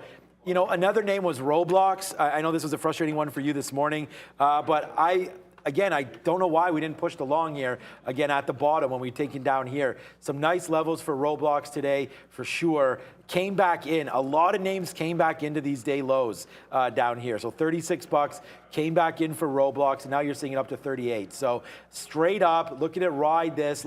Ever since, what time I went long, honestly, on Tesla? We went long on Tesla here. And it's not like I made the wrong call. I guess I made the wrong call. At 320, this is where Roblox was at 320, 37.68. So it's all the way up, trying to test and trying to break out longer. It's like everything from that point is up except for Tesla right now. So Roblox was a good trade, man, down to that 36 level. A good one. What is DraftKings doing? As if, man, all these names upside right now, and I can't get going. The futures are breaking new highs here. Let's go, Tesla. Is this a delayed move on Tesla or something? Honestly, this name should have gone already, and now I'm getting real pissed as Microsoft is at 287 now. Damn, how is Microsoft moving dollars and Tesla's moving pennies the wrong way? What's up, Brandon? Yeah, further kind of emphasizing this whole idea of maybe the market goes up on this rate hike tomorrow. Day high for the futures, guys. Big buy imbalance on an early look, more than $1 billion to the buy side. SONM, we mentioned early on, a few people still talking about this one back to day highs. Held the dollar there, so here we go, higher for SONM as well. SONM market all up to the upside. Here we go. And wheat. Is it? Well, mostly to the upside and wheat. The reason I bring this up is because people were trading this earlier and absolutely going nuts with it. Yeah, it's up 4.6%. Yeah, it's had its fun, but now it's kind of wedged in here between 1150 and looks like about 950 or so. So I'd have to wait for a little breakout. It's kind of choppy. It's not kind of choppy. It's choppy, all right. Let it get near its highs before we can get going on wheat. I know there's been a lot of talk about wheat. That's the only reason I'm bringing that up. So definitely keep an eye on this because it's choppy, but with the headlines coming from Russia and Ukraine and whatnot, this can definitely get going again. But just like some of these other ETFs where they've been very hot for a little bit and then they just fizzle out, this could be one of those names, but always keep an eye on it just in case. Set an alert out and then come back to it if you need to, right? Futures, okay, futures, 42.59, approaching that 42.65 area that I had marked off. If we can get above there, we can get some longs on the table, maybe, I don't know, depending on where the stops are going to be for this, but definitely an option for a potential trade here if we can get north of that 42.65. Doesn't look like there's going to be a sell side action coming in just yet. That could still happen, but definitely something to keep an eye on because, damn, this market wants to do a full-out extension right until the end here, as the market is now sitting at 42.59. Futures, NASDAQ, 13,465. So we've cleared that 13.4 by about 65 points to the upside and moving up real strong right now. So I guess we're not going to get that flush back down through that 42.50, which is what I was worried about, right? A stop out and then a bring back down through on stops. But if we're going to move like this, okay, maybe some stability on the table and we can definitely get involved at some point. I just told my wife that I hated trading, and she said, nice realization after 21 years.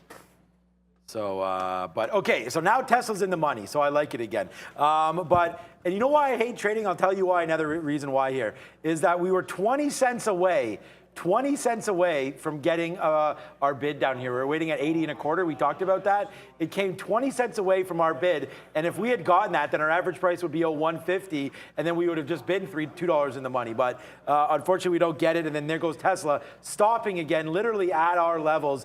And you guys are like, hey, why? Like, you know, Tesla's going to follow oil, right? But I mean, honestly, oil's closed and not doing anything right now. So I'm not like worried about it, oil prices. I'm just worried about Tesla and the way that it's reacting. And I almost got out there just to say, you know what? It's not reacting properly. It's too risky at these levels. Let's just get out. And but if I would have done that and then it would have ripped up, then I would have been able to really be upset. So we'll have to watch out for that. All right, HYMC, a good trade here to get out. And now we only have, and again, we took one piece out there. You saw that. Now we only have a piece left here on HYMC. So it's not huge. It's down here at 161 and change. We're just going to wait for 150. We have literally now 10% left. We talked about having 15. We got out of 5 right there on this dip back down in. Now we have 10% left. If it takes out 150, then we are gone on that trade. What else do we want to look at here? Let's look at, Sean is 35. Yeah, close enough to that age. HYMC, let's go. I started here right off university. My own first job was with Day Trade the World, so on and so forth. There's a couple articles out there about that. But okay, MindMed is up to $1 again. That's nice. Talk to me when that's at $5 again. Alibaba to 76 and change. DD is moving around. Microsoft 287. Okay. What about NEO? NEO is another name that we didn't have on our watch list today, but it was on yesterday because of the Chinese play. And look at this, up 6% today, and a nice little move for NEO. What a great bottom these were. Again, like sometimes you have to look and just like say, are these pre-market bottoms for real? And then sometimes you got to test them out. And that would have given you this monster win up to, like, look at that. $2 on a $13 name today for NEO, straight to the upside. Congratulations, anybody that caught that. That was a monster. I know I'm short. I mean, I'm long here in Tesla, but honestly, this DraftKings trade is really getting me excited. Like, I really think that this drop down here, the problem is I'm cheering for the market to go up now, but this drop down right there on DraftKings could be pretty good, man.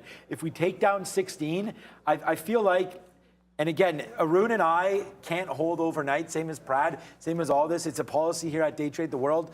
So it's like you really need, and this is why I find the last hour to be a little difficult. You're really trying to find some scalp plays, which is why I was hesitant about that Tesla there. But I mean, if we break here 1603, I really got to give this up to the high of the day, which is 1620. So that's like 20 cents worth. Does it have a 20-cent bottom? You have to get all the way into here and then literally make the bottom of this level. So I don't know if it has it here for DraftKings today. So that's a level of concern for me there on DKNG. But right here, we just got close again to get filled. Look at that. It came again within 20 cents. We got to wait at $800.50. So we're going to do that instead of this 25 nonsense that we're waiting at. Hopefully we can get picked up there on Tesla as it's bouncing around a little bit there. You know, 20 cents doesn't make a difference on this stock. So $800.50 for Tesla. That's where we should fix our bid. So let's do that right now. Cancel our current bid and see if we get long here at $800.50. All right, what are the futures doing? Okay, it's backing off a little bit now. 42.65 was the market we were looking at. We're backing off by a few points, but again, the trend's been so big that I think a few points backing off is not that big of a deal. We could still go down a little bit more. I'm looking for some selling, but it doesn't look like we're getting it as when I thought we would have gotten it. Maybe it can still be in play in the next 10 to 15 minutes. If we can get some selling, it could still be valid. But for the time being, decent strength, backing off a few points as expected, right? We were running a little too hot for a little too long, just over an hour, and we went up 40 points nonstop. So now it's backing off. Good thing. Good to see this. See if we can actually get another leg up to the upside because, hey, what is the NASDAQ doing? Still hasn't broken much. We put in a high of 13,474.75, but we're only 23 points down after backing off. You remember, we cleared that 13,400 by a decent chunk. So we've still got decent space to the upside. We've still got decent momentum carrying. Some selling coming in is perfectly fine. That's acceptable. As long as we don't fall off, and when I mean fall off, I'm talking maybe 10, 15 points on the NASDAQ or in the S&P, which would take us into the 40s, that could become problematic. But until that happens, this is perfectly fine. This is normal. This is part of a good trend, actually. So if we can get some decent buying to step back in as we get closer and closer to the end of the day, we should get some carry. What am I looking at here? Apple still 2.9%, not a whole lot. AVGO, I'm just going off the top list of the NASDAQ and the top S&P names. And the only negative one I see is Pfizer. Pfizer down 0.13%. Everything else positive, right? By a lot, not by a lot, but like at least BAC being one of the smaller winners is still up 0.8%. That's a decent chunk of change for BAC on the day. So decent buy strength across the board, except for Pfizer, which is somewhat negative. But again, it has its own little catalyst for its movement. So definitely keep an eye on this as we get closer to the end of the day, because what are we going to do with this strength? Are we going to sell it off at the end of the day as we go into Fed Day tomorrow? Are we going to prepare for that? Are we just going to sell it off tomorrow? Are we going to deal with this overnight?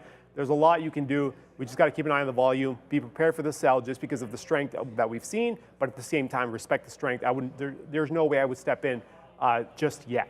The market's willing to show you that it's got another leg, so why not wait for it? So I'm just checking the broker statement here because people were like, someone said they stubbed their toe more than I'm red on the day. But I do have, I'm just checking here, I have 2 red days this month so far. So it has not been a perfect month, but that's okay. We'll take it. It's been a tough one to trade. And you guys know, man, I'm sitting here literally exposing every single thing that I do all the time. So, you know, it is tough to sit here and trade and talk and host a show and try to make money for the family and so on and so forth. So we are trying the best, and I have had 2 red days this month. So that is what it is. But hey, what can we do? All right, Tesla on the move down. Oh, this is what I want to talk about, HYMC. So there it is. We took another 59 out. We were down to 53. You guys saw that. It came back to 59. We take another piece out. Now we have that amazing 5% left on this. And most of these trades are 10% out. That's 5, that's 5, and then 1 more left. So we'll wait to see if we can fire a bullet off up here again. That'd be fantastic if we do get that run near the end of the day there on this. I'm not expecting it, but maybe we do. Starbucks down to $83. That's not horrible pricing. I believe the level for Starbucks Starbucks was what, 78 or something on the daily. I think, again, with China being shut down, and then Starbucks, again, just not having a fun time over there in China with the lockdowns and with some of the rules and regulations and whatnot, they've really been hit hard. I mean, Starbucks, and it's not as much as the other companies, but I don't really consider this like a high-flying tech name, but they've been hit, and they're well below the 200 period as well, and well below the 50, and there it is. I said 78 was the area. It's right in here. It's, yeah, actually, that's the low, 78. But into here, protected 78 to 75, possible for Starbucks, a nice little play there. It's just gone kind of barcoding today, but again, nice moves breaking through between 82 and 83. We just touched 83.50. Now fading back in a little bit. Here goes Starbucks as the market's trying to come back down a bit here into that. I don't know. That's the only update we have for the imbalances was 1 billion to the buy side. So there is something there coming through. But yeah, we're just going to hold out hope that Tesla. Oh, what's up, Emily One? I saw that you're back. What's up, buddy? There he is right here. What's up, Emily One? Let's go right now. Yeah, we learn a lot from Red Days, man, and so do I. So, I mean, that's the big thing. And I know Trader Prad talks about this all the time, journaling and taking notes of the trades that you've made and so on and so forth. So I am definitely, like, I'm completely this red, like, we're red today, but it's not like, this is not a problem at all. As here we go, Tesla, okay, now we sit up because now Tesla's above our price right now. So let's go Tesla. I mean, we could take a piece out here at 05.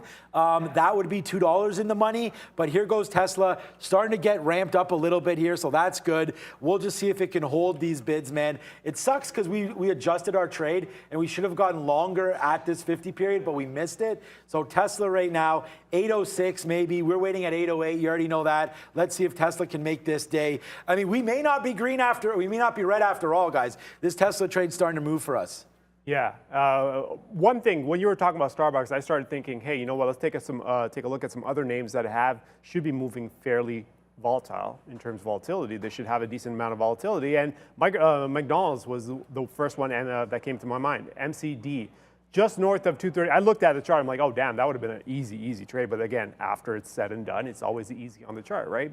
230, north of 230. That was a multi-day break from the 8th and yesterday, actually. So north of 230 opens the door up. And here it is trading at just underneath 234. So a nice little move on McDonald's as well, up 3% on the day. So a lot of these Western names that I've been reading about, like the people that are buying Big Macs and selling them for like $30, or the wrapper, I think it was, in Russia. Have you ever seen the article? Yeah, there are like tons of resale markets for McDonald's and McDonald's items. Why the hell would you want to rebuy? Like, how old is that Big Mac? It's been in the freezer, so someone's buying it, I missed that and part. then people put it in the freezer to resell it. I mean, like, hey, man, that's ingenious for anyone. Like Mac sauce and all that stuff. Like, can't you make your own?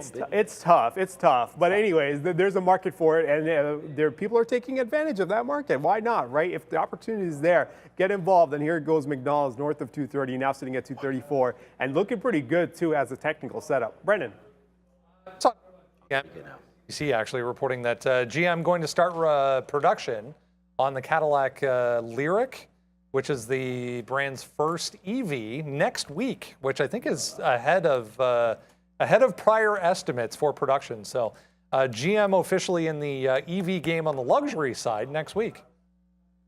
I like it. I like that play there for GM, a nice little electric vehicle. And the Cadillac, I think, is the right play, right? I mean, go with the higher brand, the luxury branded kind of cars. And Arun and I was talking about this with Tesla pricing. Like, their pricing is now pretty high, just even for the entry level. I think it was 50 grand for that Model 3 rear wheel drive. That's a tongue twister for me. I've screwed that up before as well. And then it's, what was it? Here, let me just check this out. As I'm trading Tesla right now, it's 140 for the Model X right now. So that's, that's an expensive car for sure. But hey, I think Tesla, like I said this yesterday, and I said this when Rivian was messing around with the pricing and stuff like that. I was like, man, you know what? I think Tesla can do that. They can get away with, pricing issues, because I feel like it's not about the quality of the car or anything like that. I mean, they've already proven that. So they have their production.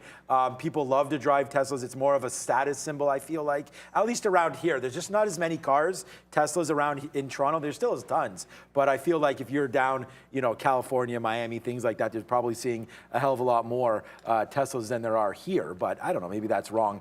Anyways, Tesla, we're going to hold the long and see if it can work out for us here on that trade. As we're looking elsewhere, I see a lot of talk about AMD. Look, I love AMD, man. I was buying this name hand over fist in the long term at 50, then again at 75. Hadn't pulled the trigger at 100 yet. We're already loaded up on this one. But nice little move to the high side there, taking out that 110. I'm debating, and I know there's a big bid coming here for the futures, or what we think it is anyways. That hasn't been super accurate the last couple times. So we are excited. Come on, Tesla. I'm sitting here. I mean, it just touched 05 there. But again, this is a name where I'm debating, and I'll tell you this straight up. Like, I'm debating getting a piece out here, because if this imbalance comes the other way, man, this is going to get slapped straight. Like, there it is. It's already, it just went to 305. We haven't held this too far against us, man. The lowest we held this thing was $800, basically 801, because remember, we didn't get our 80/50s. So we held this against us only so far a buck, like $2. Let's call it $2 against us, right? We just had a $2 winner. So we could have taken the 1-to-1 risk there, but I still think Tesla can go higher, especially if we're right on that imbalance, and it is a lot higher. So again, Arun and I have to be flat at the end of every day. So I'm just going to adjust this imbalance locator. We don't need to see ARCA, and then we're not going to sort it by time. We're going to sort it by size. So coming through, it's not. This is from 9:30, guys. So don't be scared by these numbers. But coming through at 50, which is in now in 2 minutes, we're going to get an update on some of these numbers, and we're thinking that it would make sense that it's to the buy side. As the futures have come all the way to the upside, we do have financial juice, which Prad told us about 10 minutes ago or so, that it was 1 billion to the north side. So we'll see if that can take this going. But there goes Tesla, man. I can't believe we were 1-to-1 on this trade. Now you can see the 50 periods come up. I'm still willing to take this $80.50 and then use this bottom right here, $7.98, and just hope that it holds. And I don't like to use the word hope, but again, this should bounce around. And, I'm happy taking this Tesla trade and seeing where we go from here. T-Doc, wow. Another name, man. What's up, Aunt Kathy? I'm going to say New York. Yes, there it is. T-Doc, $54? Like, I remember when Neil and I looked at, and I was like, I'm going to get out at $80. And I know Neil still holds some, and so do I, of Teladoc. But this was nasty. We got to bump up here somewhere 80-something, and we're able to get out. But this name just continues. What is ARK even doing? ARKKK.am right now? 54, yuck. I thought there might have been a bottom in ARK at some point as well, but that doesn't look like right now there is going to be one for ARK. But here we go. Let's get ready to rock and roll. Let's go back over to Tesla. With only a minute to go right now in these imbalances. Come on, NQ. There it is. Let's see where we go. Tesla's back in the money. We're back in the money $1 on this trade. You can see the offers 804. We can probably get that. There it is. Now we're $1.50 in the money. It's starting to go back up to the upside. Get ready. The futures are starting to... are they starting to go? They're barcoding right now. Let's see if we get that a bump up. I'm going to say falsified bump because it's just from the imbalances, but we'll take it, man. We watch the market every single day. So let's get ready to go. We still are waiting for this 98. I feel like it holds, even if the imbalance is dramatic to the downside. I still think we should be able to hold out for it. So here we go. With only 10 seconds left, let's get ready to rumble right now as they'll watch out for these imbalances and just hope that Tesla hits that 808 and not heartbreaks. Here we go. A nice little move up to the upside with the futures. But where does it go from here? Upside. The futures are trying to go upside, but of course Tesla's not doing anything. 304, 308 upside. What is here? Apple with a 2 milli buy. That's always a good sign. Apple 2 million to the buy side, and you can see here on the 1 minute chart, took out day's high, but kind of floating around. The futures did hit that 13,480, which is the high of the day there. So I hope it was a good trade if you went long on the futures, but it wasn't long-lived, that's for sure. Yeah. Up to 13,480. Here we go. This is what we need, man. We need this to go upside. And I can't believe this. I'm in like a crazy volatile name here, and I can't even get $1 on this trade. Tesla, man, a friend of mine, but not for very long here, as it's just not moving on a bid imbalance, Arun. Yeah. I really thought that would take off. I mean, that's what you got to look for, right? If you can get help from an imbalance like that, great. If you can't, it's going to be tough sledding. But keep in mind, though, 355 provides the next update, right? So at 355, there's a chance that the imbalance for Tesla picks up and we actually get going to the upside. As you can see, the market actually is moving to the upside. It's struggling, but it's still moving to the upside nonetheless, as we just took out 42.60 just now. Let me switch over to the contracts. M22. Here we go, 42.60, 59 half, 42.60-ish. In terms of imbalances, right, 1.8 million shares on Apple, yeah, but Apple does a ton of volume, so I don't know what that means really. And then you look down the list, there's a lot more million share imbalances than compared to yesterday, but at the same time, I mean, I've never heard of Benner. I didn't realize they had a five-letter ticker here, Benner. Is that even a... Benner. You don't know about Benner? Benner, 0.29, 0.228, 0.28 cents on 135,000 shares. Are you kidding me? Come on, Tesla. Brendan? Let's go. Brendan. Hey guys, we got multiple super chats from D Queen. Thank you so much. I hope you're having a good day. And a super chat from my favorite one, Isa Mohammed, for Miss Beauty V. Thank you so much, Isa. I hope this day is wonderful for you. And guys, just 8 minutes left until the end of this trading day. So please don't forget to like this video. Back to you guys.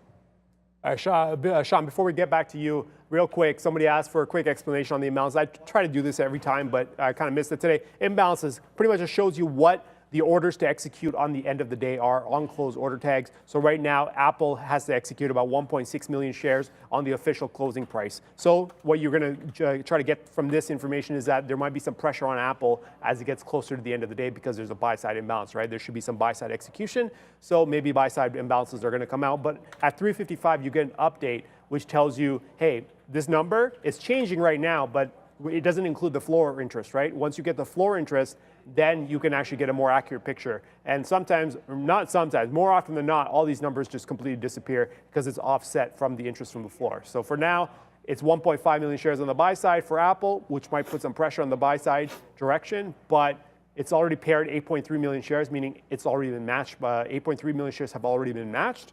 So they still got to find a home for another 1.5 million shares. If there's any sellers that are willing to come take it, they'll take it. But we also don't know what the imbalance from the floor is. So we'll get that update in about 2 minutes or so. Okay, we are out of HYMC. Unfortunately, look at, you see what Microsoft's at, by the way?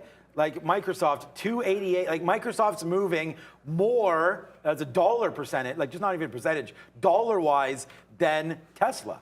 Like Microsoft was 285.50 when we took that Tesla trade. It's now at 287.60. So Microsoft is ramping up on this futures move, man. And what is Tesla doing? Like honestly, it's not even going up right now. So this is very frustrating. I think tomorrow we'll probably be looking short for Tesla. But here we go, man. We're coming into it. I'm trying to take a piece out at 805, man. So like if this can go back up, screw this. Okay, we're right there. I'm not even going to tell you what we're waiting at, 804.90. But if we can get up, come on, 10 more cents and we could get out of a piece of this. 10 more cents and we'll take $2 on this trade for a working out. 80, there it is, 91s. Still not out. Let's go up, up, up, up, up and away if we can. We're holding this here on ARCA right here at 90. Can we get it? That's unbelievable. Okay, there it is. Yes, sir.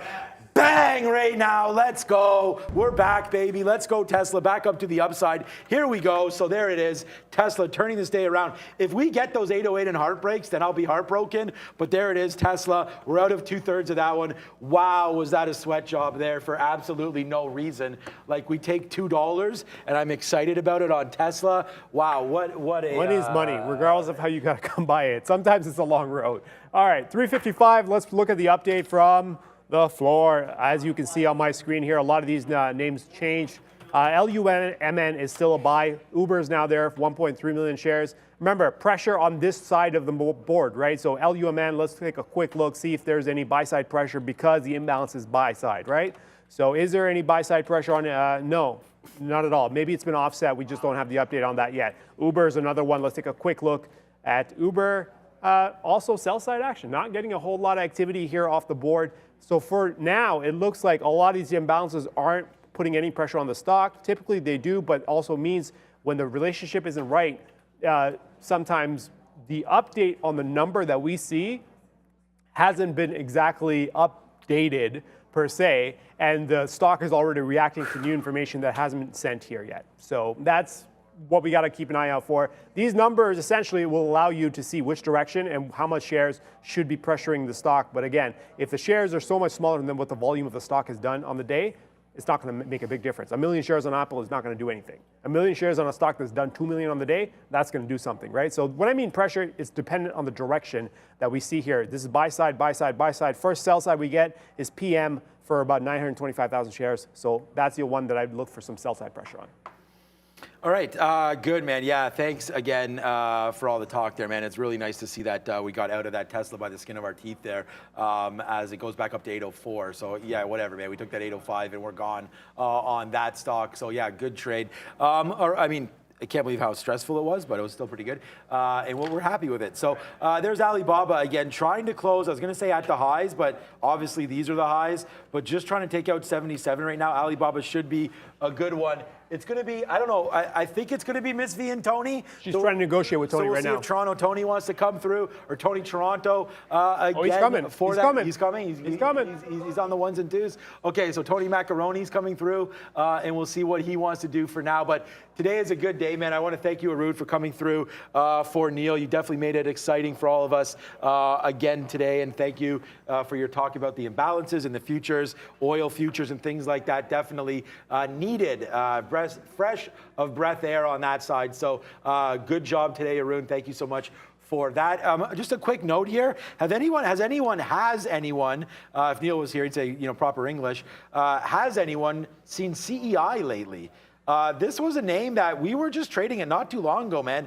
Sub $1. And we had some, greater than $1. We had some nice trades through here. We actually were part of this $2 break there because we were long 160 or 150, put it all the way back up. And look at this stock all the way back down. So if you're thinking that these names are going to get pumped again, CEI is back down sub 80 cents and definitely at a pumpable, is that a word? At a pumpable level right now. The only thing, Arun, is make sure that you've canceled all of your stop orders, as we'll do that right now, and make sure that we don't have any more stop orders, which we don't. So all good on that one right now. And yeah, everything's starting to fall back down. Tesla back down to 802. So that was a good out at that 05. We're pretty happy with that one. Facebook 192 right now. Facebook still at the highs. And man, did we call this long as well earlier, 186.50. All right, Facebook at the high of the day. We like that stock a lot, but getting ready, Arun, for the last bell here before we see you just on video for a bit, but you're back next Wednesday as I won't be here. Yeah, so I'll be done for the week. Hopefully, unless Neil tells me otherwise that he's been selected for day 2 of jury duty, or not jury duty, jury selection. Highly unlikely. But in the event that does not happen, I will not be here until next Wednesday when Sean takes off for 3 days to party it up in Miami. Yeah. So he'll be gone for a few days to enjoy the sun, and I'll be in here for Wednesday, Thursday, and Friday of next week for sure. Tomorrow, up in the air, depending on what Neil says to me later today. And we are nearing the close, and I can see 2 people over there by the bell getting ready. They are preparing themselves for that bell. They're on either side. They're not going to hit each other this time. I don't think they hit each other last time, but they were very close. And they are preparing. They're loading it up. They're getting their arms wound up and ready to go for that bell. Oh no, here we go. Miss V just looks so much more confident on that swing, so we'll wait to see her. But with only 20 seconds to go right now, we might as well get it ready to rock and roll here as the day is coming to an end. What a great day it was. It was an exciting one again, as we'll hit the countdown with only 10 seconds to go. So let's go. Kill him, Tony. Kill him right now. There it is. He's the dancing guy. Valeria almost drops it. 3, 2, and 1. There we go. It's Tony and Miss V. No, there we go. Thank you, guys. No matter the weather, Tony is in the short sleeves. So that was much more controlled than yesterday. Yeah, Good job, guys. Yeah, I think they got that planned out today, so it's a little bit better. And when you're wearing the ice cube, what you say is today was a good day. So Brendan, how did we finish up today, man? 3%? They're definitely not afraid of Jerome Powell coming tomorrow, that's for sure. Nice, yeah, 3% day for the NASDAQ, right back to where we were. 2% there for the S&P, almost 2% for the Dow, so right across the board, big gains, partially due to that, 7% to the downside for crude. Bitcoin and Ethereum back on the positive side of the board as well. All right, guys. Again, another big show there. Shout out to all of our viewers, man. We wouldn't be able to have this show without you guys. So it was a big show there. And I told everybody, and you guys know this, last week I mentioned, right, Brendan, that we mentioned that I thought there would be a rip into the Fed. There's your 3% today right there. So we'll see what happens tomorrow. Could be another big one after he speaks. So watch out for that tomorrow. Big shout out to Trader Prad. Held it down again on his show. So thank you to that. Trader Prad there, if we have his view. Yeah, what's up there? That's his Lehman shirt that they gave to him when he was out the door there for risk management. They booted him out and gave him that sweater there. We all know how that ended. Thank you to Miss V again. Thank you to Tony as well today. Thanks, Brendan, for all the news. Rob, Mark, I'm not going to thank Randy. I didn't do much today. And thank you to Lucas as well. You're not even here. And thank you to Maggie on the back. But hey, what a fantastic day. We're excited for tomorrow. Arun, I'll let you. Any last words for everybody for tomorrow for the Fed, maybe? No. All right. A man of many words. Thank you, Arun. We'll catch Arun tomorrow at 9 o'clock, as we'll do. If you're there, you're here tomorrow at 9? Yeah, he'll be here tomorrow at 9 for some little bit of Fed talk and give you some levels. So until then, stay tuned for the trade of the day. We're all Trader TV Live, and we'll catch you back tomorrow at 8:30. Ciao, guys.